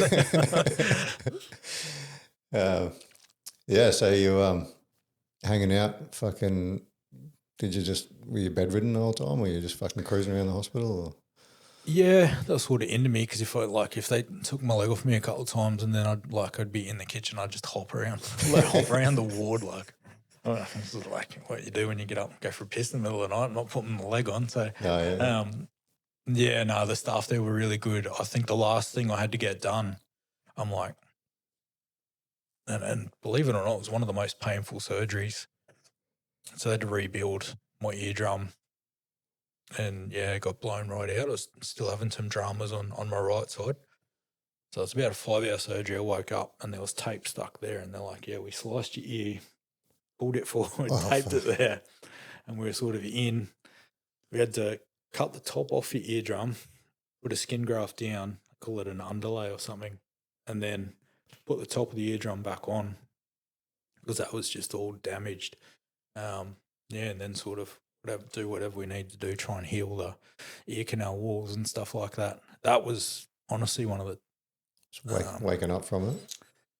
You can disassociate from pain when it's in your arms and legs, but when it's in your head, it just hits a bit different. Like, that was, I'm fairly deaf on my right side. It's not, it's just you or I talking, but if you're in a crowded room, you kind of start to do these ones a little bit, but I'm pretty lucky. I just needed to get that one done before I sort of got out of hospital. There's no point going home and then having to go back in. But because of that, they had to put us on the train. I couldn't fly home, obviously. Oh, yeah. Pressure. So. With the, was it to stop fucking ringing in your ears, or was you deaf and they made you less deaf, or? Feels like I'm underwater a little bit now. Still got a fair bit of tinnitus and stuff like that, but I don't know. I think you just get used to it. I don't think it's gone. I can still What was it? How was it presenting before the surgery? Just like it was painful through that ear, and every time you cough or sneeze, you could tell it wasn't. I've had a perforated eardrum before. I actually got hit with a left hook in my in my second Aussie title fight. I come back to the corner. I'm like, put your finger in my ear, and like it's weird. It's like buzzing, and they're like, but that's just a tiny hole, not what I dealt with from the IED. So that was cut the top off the eardrum and put a skin graft under there and put it back down. But brutal. And when did you start on the fucking heavy pain meds? Were you on fucking the morphine button the whole time you were in the hospital? Or? A lot of it. I got off that. They skin grafts a fair bit down the side of my leg where my pistol was. So they were taking sheets of skin off my left thigh. Which obviously you feel that actually, like you really feel that. And then putting it there, and they're like, we can't put you under anymore. So have a couple of endone. We're gonna pull 160 staples out of your leg, or you're awake. I'm like, fucking why not? That sounds delightful. So that tested my manhood in a whole lot of ways, even with like a couple of endone. But Mate, I'll be completely honest. That physical stuff I was used to from Muay Thai, and I was okay. And there was a process to hospital. I need to get up walking. I need to get my surgeries done. I need to get this. I need to get that. Yeah, get back into the gym, and I had a PTI there at 2HSB. It was pretty good. So I remember him walking over and handing me a 10-kilo dumbbell because I didn't have a leg and wasn't used to the imbalance, and he fell off the bench. So just getting used to that stuff, but having all my mates still overseas, too much time to sit around and think about what happened to Ben. Never felt sorry for myself, but I was in a bit of a world of hurt, and I started to use pain meds, not for pain. There would have been a lot of pain there as well, though. Right? Yeah, but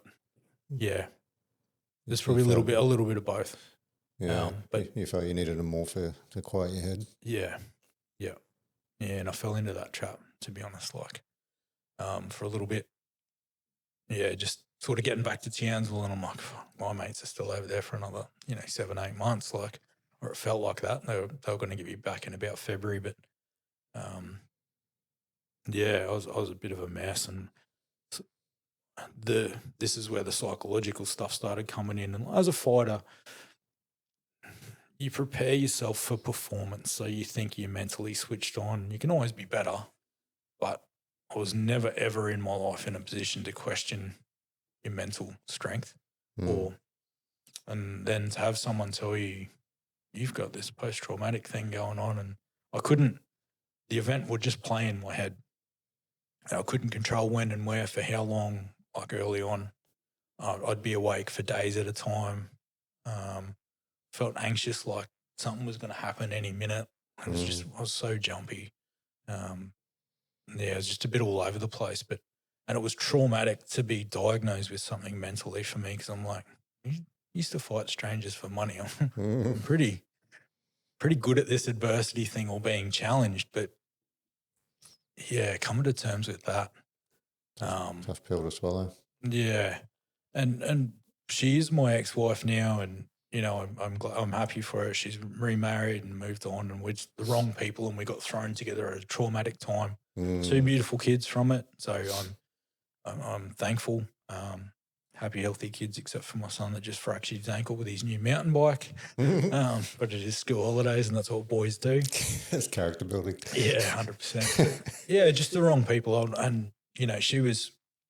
Yeah, that's a traumatic thing to only be with someone a couple of months, and then boom, they've gone through this. And yeah, I took too much one night, and you're on pain meds for the nerve pain. That's like, I was having water run down my leg that wasn't there. I was having like someone twist my ankle that wasn't there, and I'm doing this.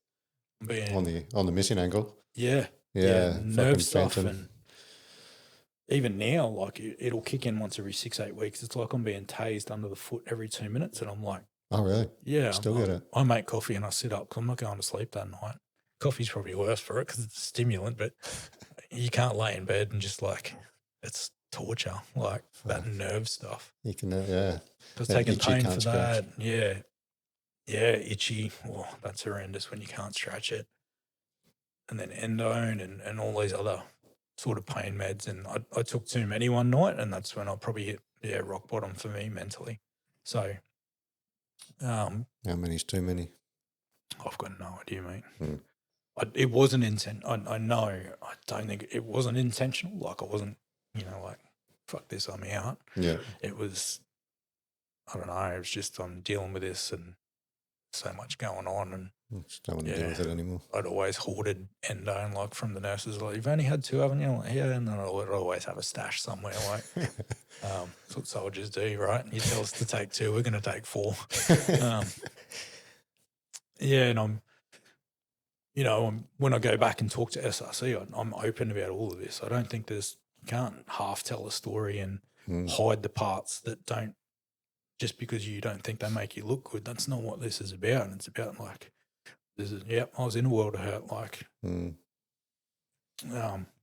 mentally, and D had to call an ambulance one night because I'd OD'd. So yeah, right. Yeah, I had no idea the next morning. Was it close? Yeah, I think so. Yeah, But that was rock bottom for me. Mm. We'd started to sort of get really rocky, and end up sort of splitting up, and then found out, she was pregnant with my daughter. Yeah. So you got you just met, you got brought together in a like savage way by a trauma bond, and then you're like, all right, this is not working out, and then you got brought back together by, we're going to be parents. Let's try and make this work. Yeah. Yeah. And I think people look at, and we talked about Percy's podcast, and people talk about and give veterans a bad name, like, you're war fighters and you're aggressive. No, we're protectors. Mm. Where you don't lock the door because you hate what's outside. You lock the door because you want to protect what's inside. We're protectors when it comes to families and kids. We're not that. We want to protect our own. And I think that's the way we are with our children. Like, once Kiani was born, I barely took Panadol, mate. Yeah, well, I just went, no. That's it. It's time to Cold stop turkey. being selfish and really sort this out. And then, started getting my life back on track. Was that hard, going cold turkey? Yep. Yeah, for sure. How long did it take I was fat and grey and had sweats and yeah. It's like coming off heroin or something, they say. Yeah. Well, it's an opioid. Like I got up to about 120 kilos because I was probably not eating the right stuff, but I was only active 3 hours a day until I met this new guy to sort out my leg. Mm. I thought that's what life was. Like, I got 3 hours a day out of my leg max. Yogi, who's not with us anymore, unfortunately, he passed away last year after some complications after surgery. He and he was named Yogi for a reason. He was about 6'4", 6'5", 115 kilos, just like ripped. And he was starting to build. He was a corporal at 1AR, really well respected. Everyone around him loved him. And I don't know why he didn't get deployed. He should have had a section of his own. But he was coming past my house and he goes, you want to go to work today? I'm like, no. And he'd be like, all right, I'll stay with you. And yeah, and then he started, all right, well, now you're going to come to the gym and you're going to start helping me. So the gym sort of came and combat sports came around again to sort of help me out, like at a time where I'd let all that go too. Yeah, nice. It feels weird. Like, it's part of your life that, as much as I've tried to move on from it, keeps coming back. Hey, like even last year, I gave up coaching and then took this job with Salute for Service. Yeah. Mark's like, got this building over in Wollongabba, we're going to set up and operate out of there. Turned up there. One of my good mates that we fought on the same card 20 years ago, who was one of Preacher's fighters, his gym's next door. Right. So Matt McTavish's Victorious gym's next door. Oh, yeah. I'm like, I just cannot get away from this. It's haunting me. But at the time, Yogi was like, he went 4-0. He's just walloping dudes in MMA because, everyone was trying to be the next Chuck Liddell back then. But he would beat heavyweights on his cardio alone. He was super fit and he wasn't the out of shape heavyweight they were putting in front of him. So he went 4-0 and he started getting me. I credit that. And he started getting me out of the house and sort of motivated again. Yeah, nice.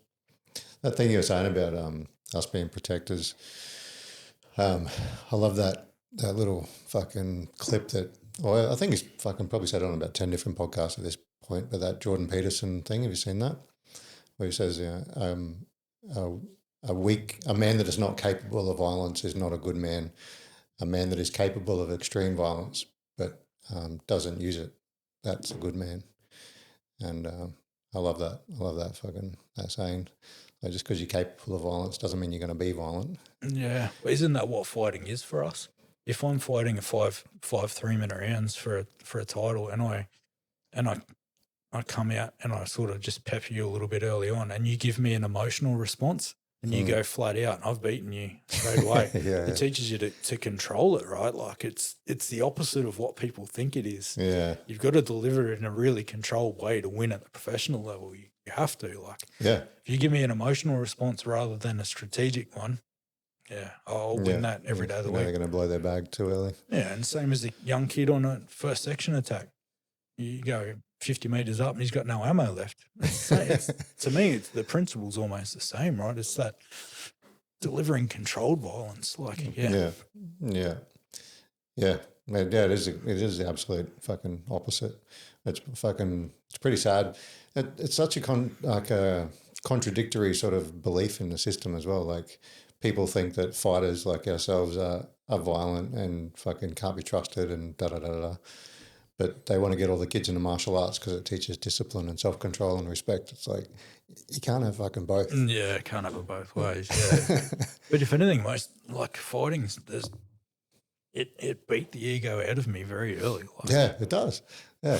There's always a bigger and badder dog. Yeah, that's it. Always. You can't have a big ego walking into a gym because there's going to be someone bigger and fucking tougher that'll fucking tell you up. Yeah. Yeah. Fucking, so where were we on the fucking timeline? Yeah, I'm just trying to find me, I guess. Yeah. What's my identity now? Like, the SF thing's gone. Yeah. Like, I'd planned on this career. Like, I was Work your way a up to fighter. I 2K, wasn't a fighter 2K. anymore, and then wasn't this.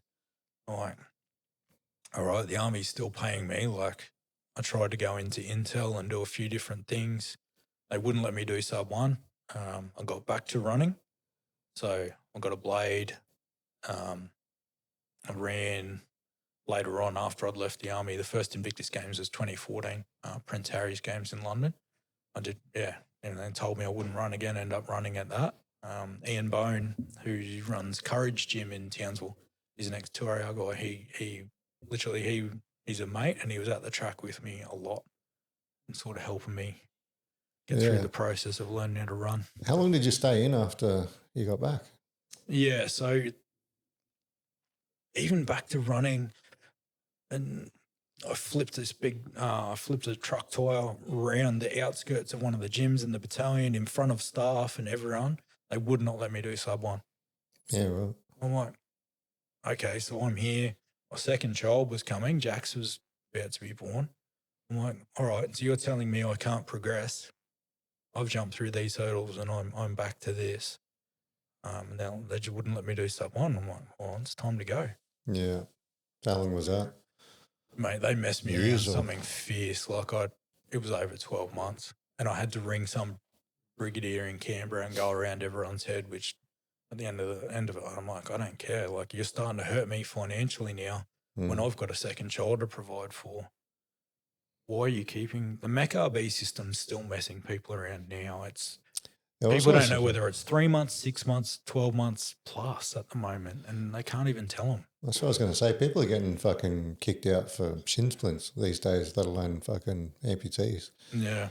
They held on to us for some reason, and Coco was a little bit the same. And then, he got blown up as well. And, they should have kept him because he was nearly a 20-year medic and they'd lost all that combat medic experience. And he should have stayed. But at the time, I probably turned up to work 2 or 3 times in the last 12 months. It was just, you were just messing me around. All I wanted to do was move on and get out. It was so clunky, mate. And I finally got that date, got out. I felt like some of the COs and senior officers, and even when I was in hospital, they were doing things so they were seen to be doing the right thing. It wasn't the best thing for me. Like, I felt like a bit of a fish in a bowl at 2HSB. All these, I don't know you. Why are you coming to my room to see me? Like, yeah. Even for appearances. Even Kieran at Go To Health. Like, I get on really good with Kieran. The physio. No, the doctor. Kieran McCarthy. He was a medic at the time. And I walked into his doctor's office and he goes, last time I saw you told me to fuck off and get out of your room. Like, sorry about that, mate. I was a bit sick of the visitors, but that's how they made me feel. And the CO, I really got on with Andrew Hocking, and he's still a good mate. And I was hoping he'd be Chief of Army, actually, but he's left the Army now. And then another CO took over, and he had everyone on parade, and he was going to make it a big deal. I was at Tom's Tavern with a couple of my mates. I was having a few beers with my mates. I'm like, this is not for me. You've got everyone on parade for you. Well, this is not what I want. What's the parade for? For you? Yeah. Like, anyone that knows me knows no, that wasn't for me. That was for you to appear as to be doing the right thing, and you wanted to. Yeah, and they gave me like a mounted style. A, I never carried a style, and B, what the plaque and stuff's well written and it's mounted with like my medals and stuff, but the backing's an Afghan flag. I'll never hang that thing in my house. Like never. No, thank you. Like, there's stuff that was going on that was that's for you. That's not for me.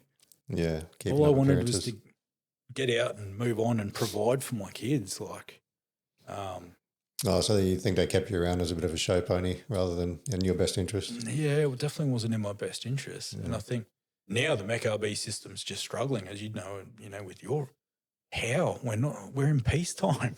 Yeah. What's going to happen the next time we start seeing injuries like this? Yeah. DVA doesn't know how to deal with people now. I haven't even got started on DVA yet. I am thankful I had Terry Ann Rabig as well as a rehab coordinator in Townsville. She was really good, put up with a lot of my moods because you're just uncertain. Like, it's probably the quote I like most when I talk to people going through MECRB. Uncertainty breeds anxiety.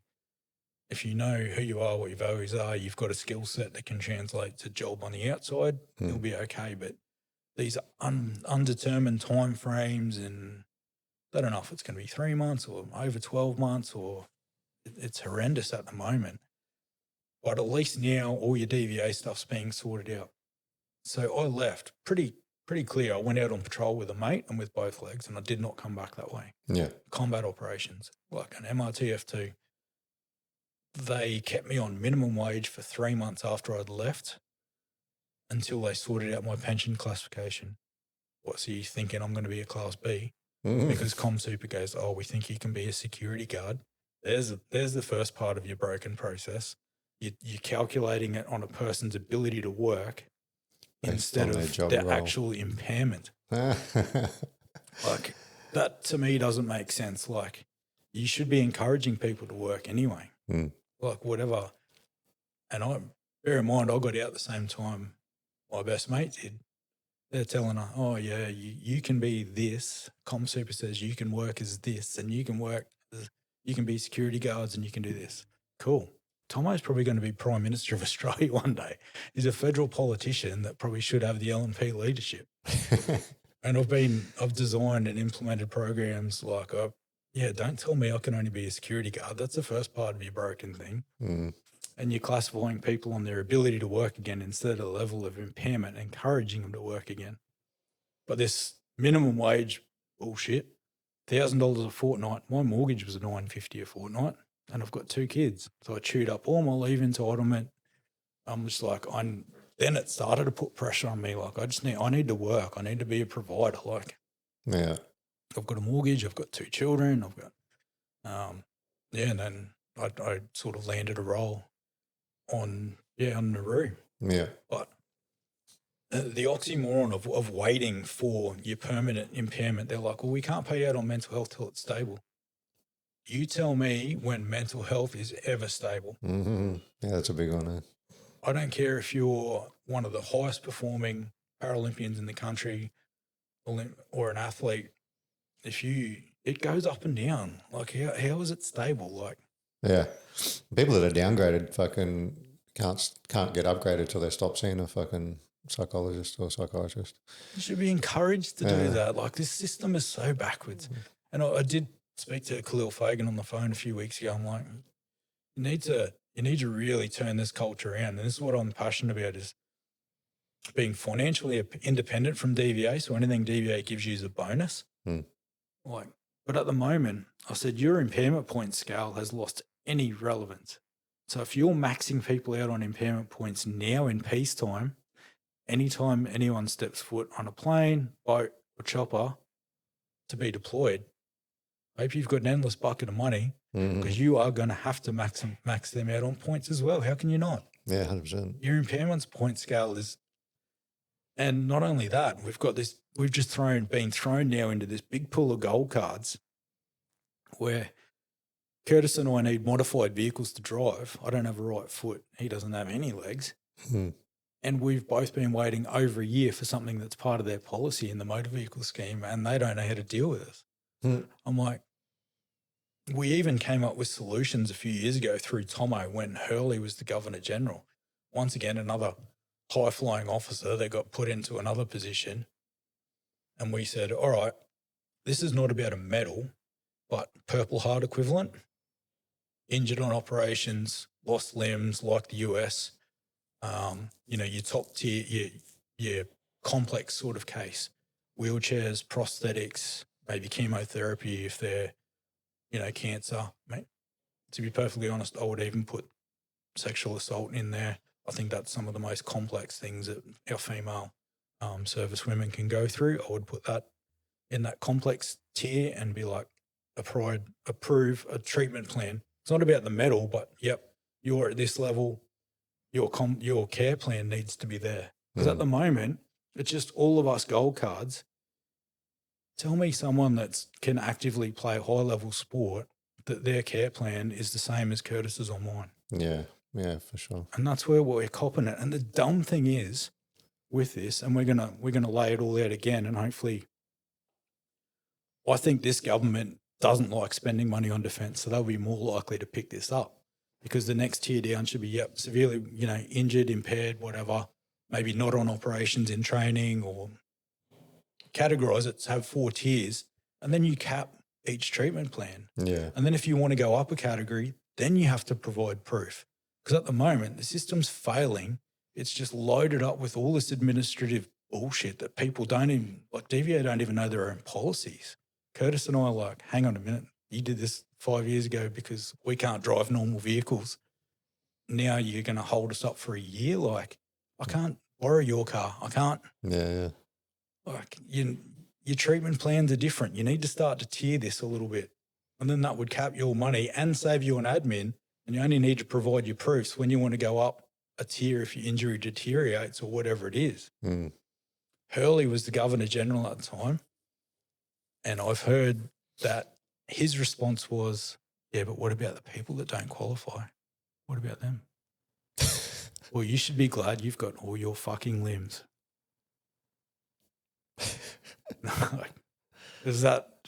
Really? That's what about the people that don't qualify, as in fucking the people that don't deserve it because they haven't? Oh, mate.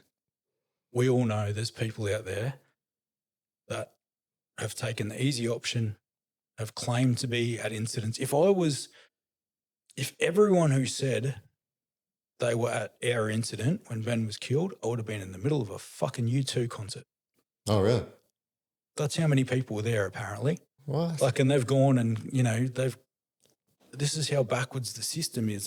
They've gone, told this story on base when they're current serving to a psych. Psych hasn't verified. Psych is probably, separate from the army, maybe a contractor, civilian. Yeah. Hasn't verified whether that individual was there and written a diagnosis. What? Maybe even started pain meds. Medication. Yeah. Then you do have a problem.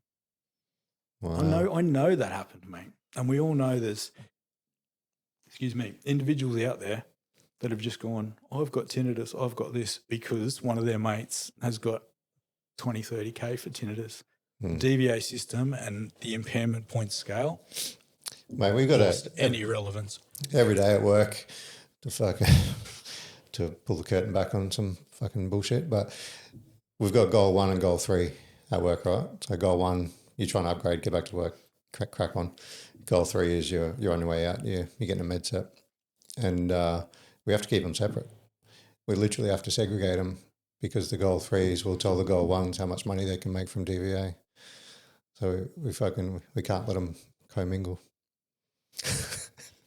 But it's the culture piece, right? And I said this to the repat commissioner as well. So you've created a culture now where sometimes, whether it's as suffering's become trendy over the last 10 years. Oh, I've got this and I've got that. And I'm like, oh, like when we were diagnosed with it, we're like, we don't want this. Like we're trying to appear or present like we don't have it. But now the culture is, and I said this to the repat commissioner, the way for a person to get max is to sit on the couch and do nothing. How about turn that around and go, if you were, and then when they do get employment, what do? We lower their pension. Is that not backwards to you? Like, if we make max entitlements, upskilling, getting work, getting employment, being surrounded by positive people, a good team that's going to look out for you. And I know that works because I did it at Rheinmetall with complex injuries with other amputees. We had 5 amputees working out there at one point. All that, they wanted to put on the scrap heap that could have only been security guards or whatever. And they're in Defence Force industry careers.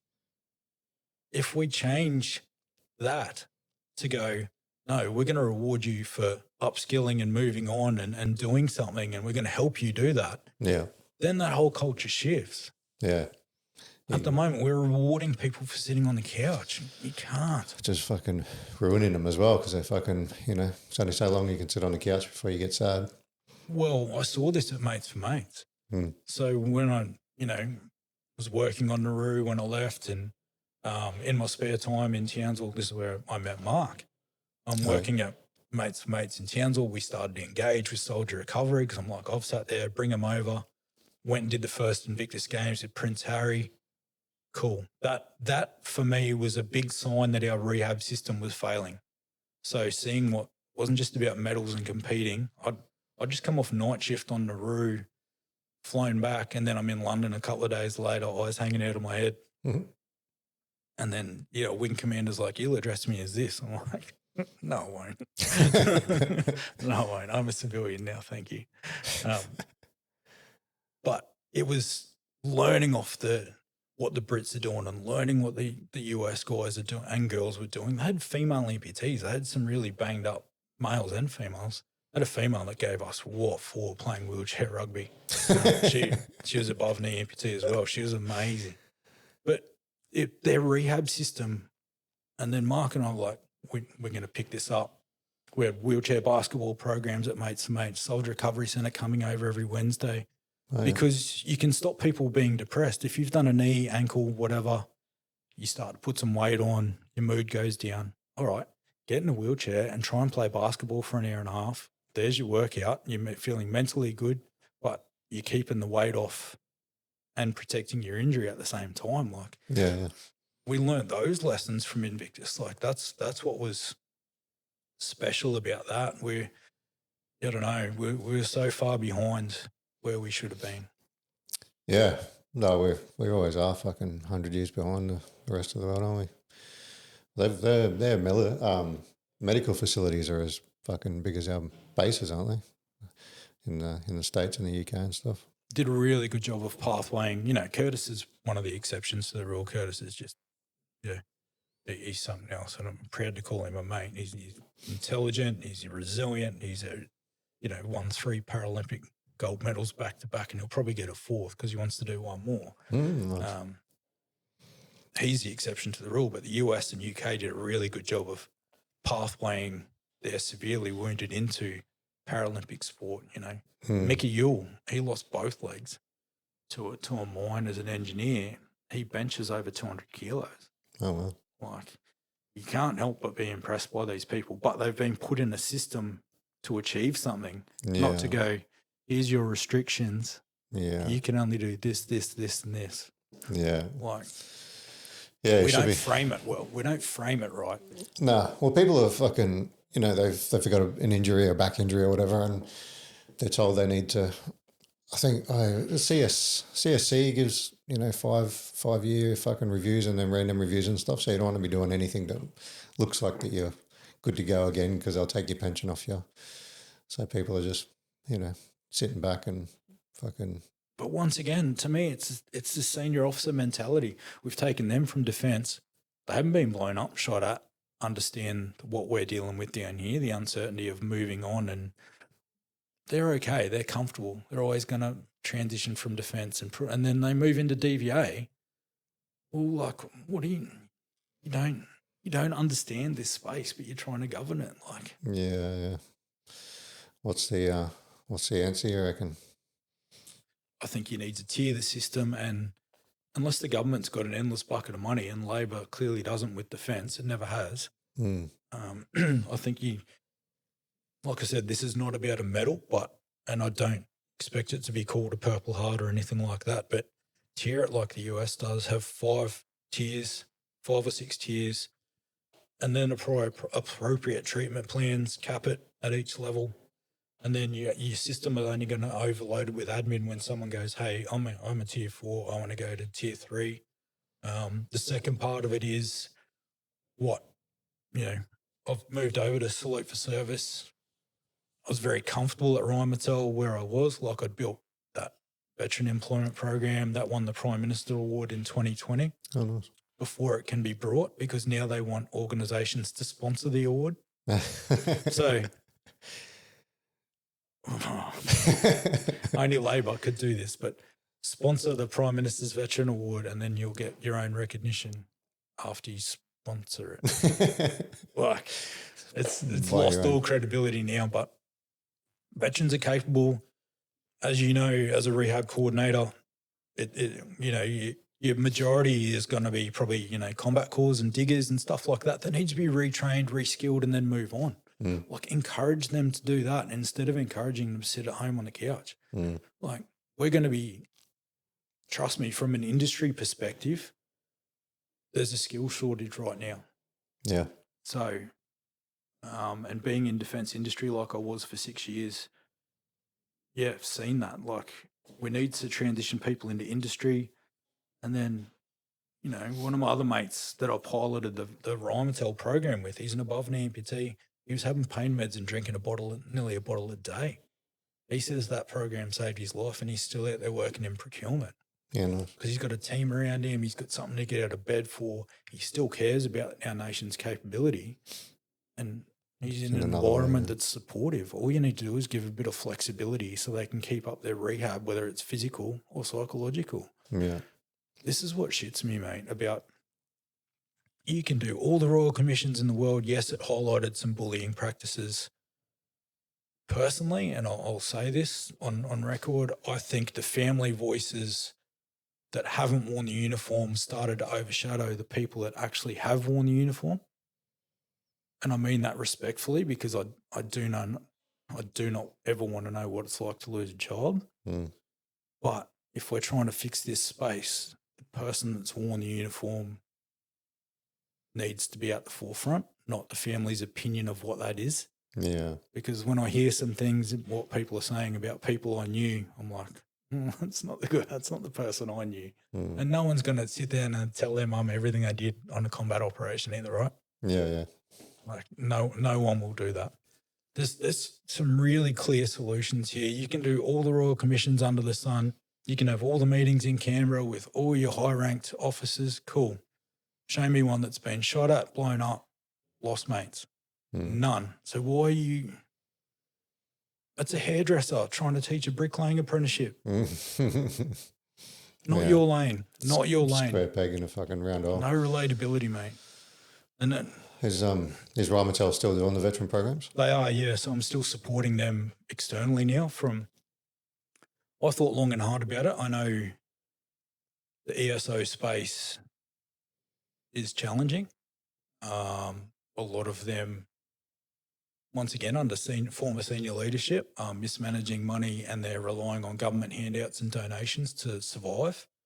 I sat down with Tom, one of the guys that's behind Salute for Service and the ecosystem last year, and he sort of outlaid his vision for the space, and he's like, we're not going to, we've got this going on around us, ex-physers, mental health support, allied health support, psychiatry, like all the support for veterans, right down to tutoring for kids. And he goes, they sort of made me an offer. They're like, we want you to be the ops manager and build our employment program.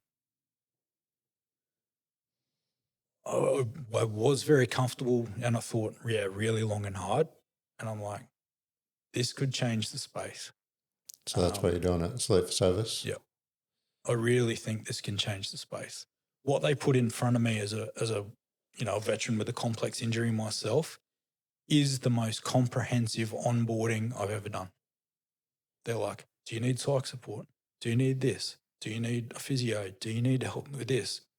we can help you with your referrals. Yeah, right. We can get you telehealth appointments. We can do all this. Do your kids need tutoring? Do you need this? And then I'm driving the employment part, which I'm passionate about because Jesse Birdie was one of my good mates. You know, he came to Melbourne to see me when I launched my book, and looking back now, I probably didn't realise the amount of hurt he was sort of in. He just didn't find his place when he left Nauru. And we were fine over there because we were all together. Yeah. It's the worst place in the world for any of us, but working with refugees back amongst the Afghans and Pakistanis and Iranians, and we treated them with respect. That's not disrespectful. We did our jobs, and it was unarmed security. We were just sort of, but should we ended up being security guards. Like, we're better than that. I want to build this program nationally where, all right, you're getting out. Here's a skills piece. Let's put you in industry. Let's build a career. Yeah. Then whatever DVA gives you is a bonus. We're not reliant on the system. We all know the people that throw rocks at the systems are the one relying on it and not doing anything else with their life. Like, we need to really change this culture. Yeah, yeah. Are you talking to like organizations and corporations and stuff to try and build in veteran employment programs into other places? Is that kind of the gist of it as well? Yeah, for sure. There's a real skills need, mate. Like, when you look at just defense industry, which I know reasonably well, there's some big projects, so you got Apache coming. You're going to need veterans for that. You need security clearance. So you can't go, you can't be a foreign national and walk straight into somewhere and work on our capability. Yeah. So you've got Apache being delivered, Rheinmetall's delivering vehicles, Hanwha in Melbourne's delivering vehicles. I haven't even started on maritime projects yet, KBR, and then you've got, Wilson Security, Boomer, civil, mining, construction. Like, there's a skill shortage. Why are we not retraining our people and giving them careers at the end of this? Yeah. Don't you deserve that? Not to be a beggar when you leave defense and be that downtrodden when you leave because of the MEC-RB system that you're not even proud of your defense. Yeah. Your service in defense. Yeah. You know what I'm saying. Yeah. I think there's so many people that are like, I'm so over it by the end. You've served your country. You should be able to leave proud, upskill, and then move on and support your family. That should be the Australian way of life. Amen. Yeah. Yeah. That's one of the reasons I started this podcast, is because I've heard, a lot of people aren't proud. It's like, even if you got super jaded in that last few fucking months when they fucked you around, like, you should be proud. You served your country well for fucking 10, 15 years, whatever it is. You fucking did your job. And the fact that they, hate defence and hate the system and everything when they leave, and then, almost embarrassed about their service. It's sad. I think so too, mate. You should be able to leave proud. You've got to fly the Australian flag on your shoulder amongst your mates, and that's you've earned that by going through Kapuka, going through your IETs, and whether you're deployed or not. Yeah, doing your job. It's not the be all end all. You're doing your job. I think that's sad. And then you put that, you feel downtrodden, and then you've got to deal with DVA on the other end of it, who don't even know their own policy. Yeah, and it's that victim mentality, right? Like, to get the most money from DVA, you have to prove the most amount of impairment. So you're telling everyone this story about how broken you are and how sad you are and how much everything sucks. And the more people you tell and the more proof you have to provide, and the more times you're fucking repeating it and in your own head and in front of people, the more you start to believe it, right? So you become an injured old veteran that's jaded and hates the world. And if you crawl in the fetal position, you'll get maximum entitlements. Yeah. And I will never sell my soul for that, mate, and I will never let my kids see their dad like that. I joined defence. I made that decision. I chose to deploy. I'll deal with the consequences, and I'll pick up the pieces after. Yeah. I think you're right. The narrative 100% needs to change, and I do believe in what we're doing over at Salute for Service. It is very different. It's a different. The space hasn't seen this, how it sort of operates. And I mean, we've had discussions before. I would not put my name to something that I didn't believe in this space. Yeah. I'll ask you a couple of questions about salute for service, but one thing just popped in my head. Would you do it again? Knowing what you know now and fucking the fucking the consequences of war, would you do it again?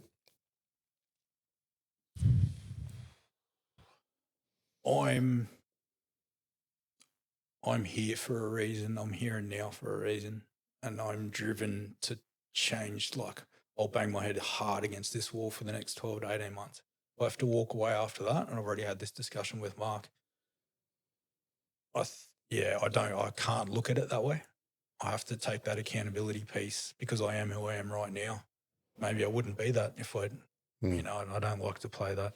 Yeah. I played a lot of second guessing games after Ben died. Like, what if I'd done this differently and that differently? And it turned me inside out mentally.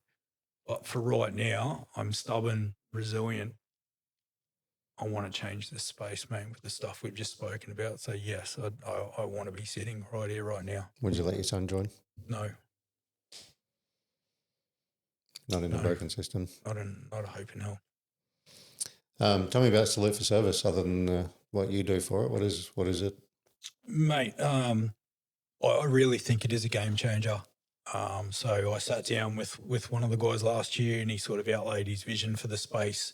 So don't rely on fund for a non-for-profit. They don't rely on funding that's supported in an ecosystem. So, someone will call up. It'll be one of our capable social worker team that take the call. They'll be like, all right, what is it you need? Do you need financial assistance? I think they've paid out 1.4 million in financial assistance, whether that's fuel, like just to help people through that sort of that burden, that time where they need that. Maybe particularly if claims are being slow and they can't get themselves back to work yet. And the second part of that would be something like, all right, do you need psych support? Do you need help with claims? It really is the one-stop shop that people have talked about. Do you need an ex-phys? Do you need us to give you, they got me into a physio and had referrals written in like a week. No. So it's like an outsourcing clinic, or you have clinicians within the all within this ecosystem that's around us. All these sort of this ecosystem that surrounds Salute for Service are these organisations. It's really, really clever the way it's set up, but there's no senior officers with us, mate. It's all diggers, 4 diggers. Like, oh, nice. We, Triggsy, one of the guys I work with as well, proper busted up body. He was a Black Hawk mechanic. We're just passionate about providing these pathways and trying to change this culture and narrative where, we want to get you upskilled and get you back to work. That should be the last piece of your rehab, and that's why we do all these other pieces first. Yeah. So I'm focused purely on employment at the back end, but you've got physical, psychosocial, like all these allied health. Do you need a physio? Do you need this? Do you need GP? Yeah. Do you need psych support? And who would it be for? Is it for every ex-serving member? Yep. Is it like a application sort of process, or people just rock in and become a member, so to speak, or how's it? Yeah, we don't do membership. We're trying not to be the space needs. If you ask me what the space needs overall, it's innovation, because what we've been doing is not working. So I don't think Soldier On works. I don't think Mates and Mates work. There's parts of them that work, but as a whole, do they work? Not for the amount of funding it takes to keep them afloat. I think it needs innovation. It needs sustainability. Have a look at Townsville, the Oasis. Like, you had veterans relying on your services, and then you ran out of money because government funding stopped. So what happened? The services stopped. And it needs leadership. It needs people that relatability. Like, I understand what you're going through. I understand MECRB. I can say that to people, like, and so can all the team over there. And then they'd feel at ease straight away. We know the system, creates anxiety. You can't say that when you've left as some senior officer, like, that's chasing post-nominals. Like, the time for that is, we want to push them out of the way and actually provide the support that's needed. And hopefully it stimulates a culture change, mate, where we can encourage people that the best thing for you is not sitting on your couch. Yeah. So if a digger gets out and they're not walking into another job, you'd suggest they come and have a chat to you to... 100%. Because they don't know where they fit, mate. Yeah. So I work closely with the social workers on they call it the Combat to Career program. So I'll have a look at their CV. We'll help. We want to enable them. We want to empower them, not enable them. So we'll be like, we'll give them some examples. Do your CV like this. We'll do interview prep with them. We'll do this sort of stuff and be like, hey, your skill set fits here. And we'll link them in with employment. Okay. That's the end goal, is to work with them, build them up so they can get employed and know where they fit. Yeah, nice. Yeah, names popping into my head already that I can fucking... Hey, more than happy to help. Yeah. Details too. And it's important for us to engage with soldier recovery like we do with Paul Hayes and the people that are the uncertainty in that MKB system. Yeah. That's where it needs to start. And we're getting calls from all over the country with people that we help. And we get on a video call with myself, with one of the social workers, and be like, all right, you've got this background. We can link you in with this employer. Don't stress. Your skill set fits on the outside, because they don't know. Mm. And half the time the oxymoron is it's who's running transitions. It's probably some warrant officer or someone without defence experience. Mm. So you don't know the outside works. I mean, what? We can alleviate some of that stress and go, don't worry, yes, the MECRB system, it'll do its thing, but let's get your CV prep done. Let's get some interview prep done. You know, you're still in the defence system, so you're still covered medically there. Concentrate on your physical rehab. And then once you get your date, we can link you in with employers, make sure your CV is ready to go. Yeah, nice. Oh, so you can do it before they even get out. Yeah. Awesome. One thing I wanted to touch on that we haven't really is you had obviously a pretty fucking hectic journey with the mental health stuff, with PTSD, and I read in the book with depression and PTSD, and then obviously get into where you are now. What do you think the key sort of factors are? Obviously, we spoke about physical health at the start being one of the big things in keeping your mind right. Is it's tethered to your physical health, it's tethered to your mental health, and employment and purpose and stuff like that. Is there some sort of key sort of gateways that you would say that have helped you get to where you are now? Yeah, so if we're going to reverse engineer it, I don't think it affects me at all anymore now. Maybe in traffic. But no one likes Brisbane traffic after moving down from Townsville. I think I've got enough coping mechanisms and I know who I am to, The first three things I'll always look at if I'm starting to wear down a little bit. What am I eating? What does my diet look like? I don't drink anymore. I eat purely, mainly carnivore now, which has settled my stomach after pain meds and things like that. And even the last surgery I had, so I snapped the implant in my femur, holding pads for fighters. Oh, fuck. Had to have surgery, pull that one out of the bone, put another one in. I got rid of the pain meds in 2 or 3 days, and I switched to CBD oil for pain because, we've got all these new alternate therapies now that I think don't come with the side effects of heavy pharmaceuticals. So, what am I eating? What does my sleep look like? And have I exercised? Okay. They're the first three things I look at. 100% pillars for me. And if anything, I keep a little bit too busy. Like I know idle time. This is why it's so counterproductive to go, here's your restriction, sit on the couch. Yeah. Well, that's encouraging depression and suicide. Yeah, 100%. When you asked me in 2009 or 10, it was traumatic back then, and I've had to learn what coping mechanisms work for me. For sure. So it's been a journey and a process, but I know who I am. I'm pretty confident in my values and who I am as a person. I'm 46, mate. I'm too old to change now. You're saying in your book that early on, especially that fucking fuck psychologists. I can do this myself. I'm fine. Obviously, you've changed your tune on that now. you recommend? What would you say to somebody that has that mentality like you did back then to sort of get them through the door? Yeah, mate, great point, because I was wrong early on. What I really pushed back against was the medication, I think. I had medication jammed down my throat. Oh, yeah. I felt by treating mental health professionals early on, I'm like, that made me worse.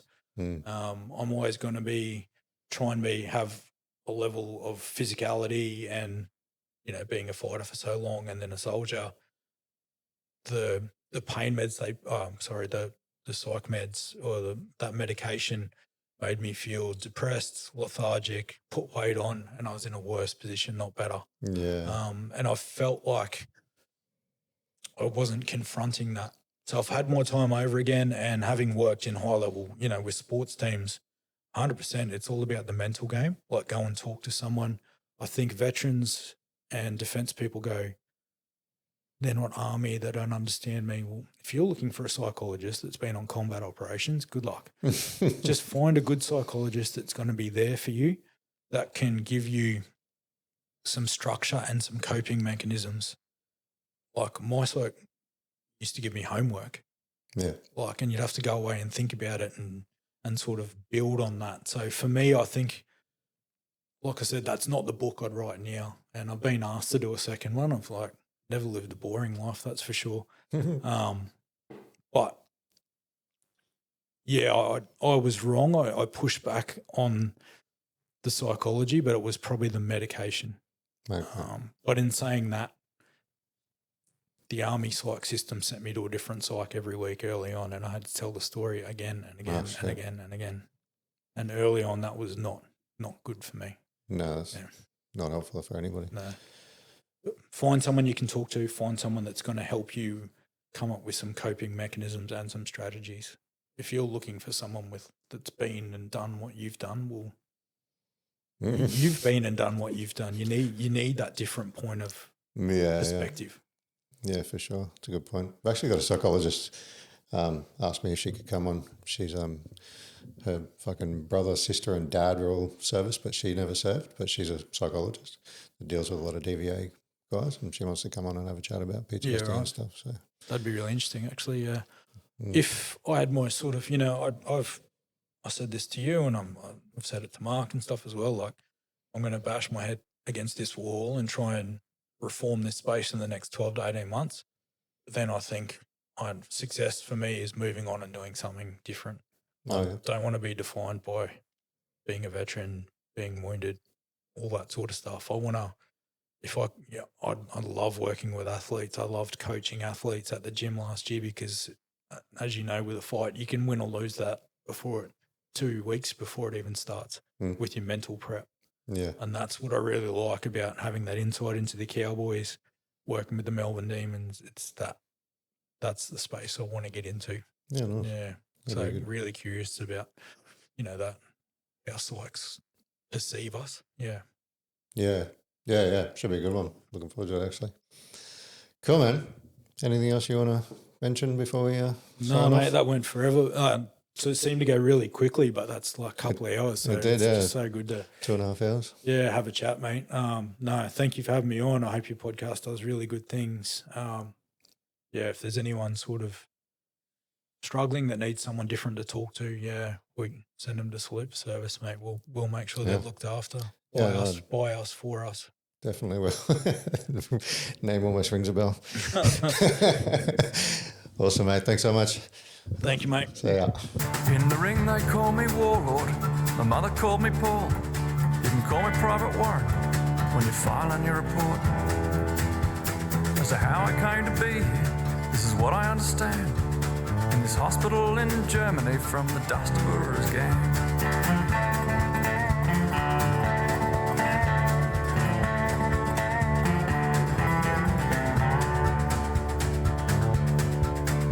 I had just turned 28, just bought a new car when I joined the 1st Battalion at the Big 1 RAR.